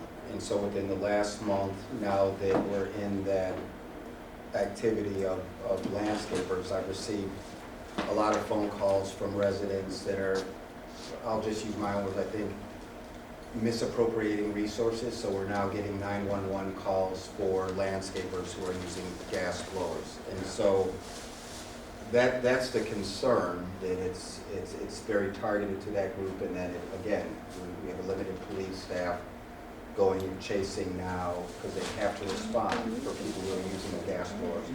And so it's a clarifying question, which is, so if we have economic development funds that are going towards entrepreneurs, I don't think we're creating anything new here, but I do think there's an opportunity to help our landscapers, which are primarily black and brown businesses. It should check the CARP plan because we are now removing those gas blowers. Your average blower electric is anywhere from $299. Our average amount that we've given out for restaurants, other entrepreneurs, is right around $2,500. And so what I'm suggesting to our committee and to our staff is if we can advertise this fund, target our landscapers, that they can start applying right now. They have to be an Evanston-based business, registered with our city of Evanston. And just to keep it fair, I'm thinking something like swapping a gas, whatever their gas products are, and then they're able to buy the equivalent up to $2,500. How much? So my question is, A, how much money do we have in that fund, and how quickly could we turn something like, if there's the will of the What community? fund again? I missed the fund. This is our entrepreneurial fund. Okay, That's so in. I would answer in two ways. One, I think our entrepreneurship support program has somewhere in the range of 45,000 left in it for the year. I would take it a step further and say we have around 125,000 that's unallocated for the year that kind of resides in a business district improvement fund. Considering that we just spoke today about, the business district planning strategy, not spending any money on any strategies as well, that we have that fund available. I think this is a really intriguing idea. It hits on CARP, which is really remarkable. But also does help that really small business really update a really expensive item. So we could come back at the next meeting with adjustment to the entrepreneurship fund or some other way of doing it, or even literally allocating some amount for this purpose. In the context of that leaf blower discussion, we did talk about the possibility of the city kind of putting together a purchasing group, utilizing our purchasing power to buy leaf blowers at a discount. So that's something we might want to consider as well. I mean, that can be part of it, and just using a local source, like a Ace or a Home Depot, where we know that the retail tax is going to support a business. I mean, I think it's something that we stitch together. We buy 100 of them from the manufacturer at the municipal group rate rather than So here's what you don't want to do. Just like we heard from a business owner who knows their business, you have them come in with their products. You know what I mean? That is an example. I mean, they can make a case that's up to $2,500, but I think we're a lot closer than we are separate. I just think the key thing is to be able to do it quickly, because they're just now ramping up. So if we have the money, if people have come for many different things, laptop, computers, whatever the case may be, we're not creating something new. So it doesn't require referral and a lot of conversations. If anything else, support it through the CARP program. This is something that our city is doing. I think it's an easy My favorite example is one is the flight simulator software. We funded at least there was a request for that. So I take that as direction for perhaps an agenda item at an upcoming meeting, and we'll put together a proposal. I'll just say I'll support that idea. I think it's a really solid idea. I do wonder if 2,500 is too low a number. Oh, my goodness. Let's have that discussion. Okay. I just want to throw that out there. We should hear from someone in that business who knows what the equipment costs. I mean, we all have landscapers. I think you reach out to them and ask landscapers in your ward. I have a number of them. And, I mean, the easiest thing to do is just make money available and they can buy what they want. yeah, that's it, yeah. That's the path leads to the. Yeah. To this point, people may want to, are definitely going to want to choose what manufacturer they go with. Yeah. It makes sense. Okay, Chair, one last question, Paul, do we, and I may have missed this, but do we have goals around, like, I saw you reported out, you know, how many new businesses, and do we have like annual goals around that we can compare it to when we? The short answer is no. I do believe that this committee, might consider requesting a work plan for, we held off on that because of the changes at the city manager level and also the ARPA discussion. But part of that work plan would have that as a data point. I would encourage us not to have that, like, creating a certain number of jobs as a goal for us because we can't No. marketplace, but You said it right there, work plan, and that's something I'm working on the league on to bring that back. So I like, you said what I needed to say. Perfect, thank you. All right. Chair, you adjourned this already, didn't you? Yes. All right. Okay, seeing no further good report, the meeting is adjourned. Thank you. Thank you. Thank you.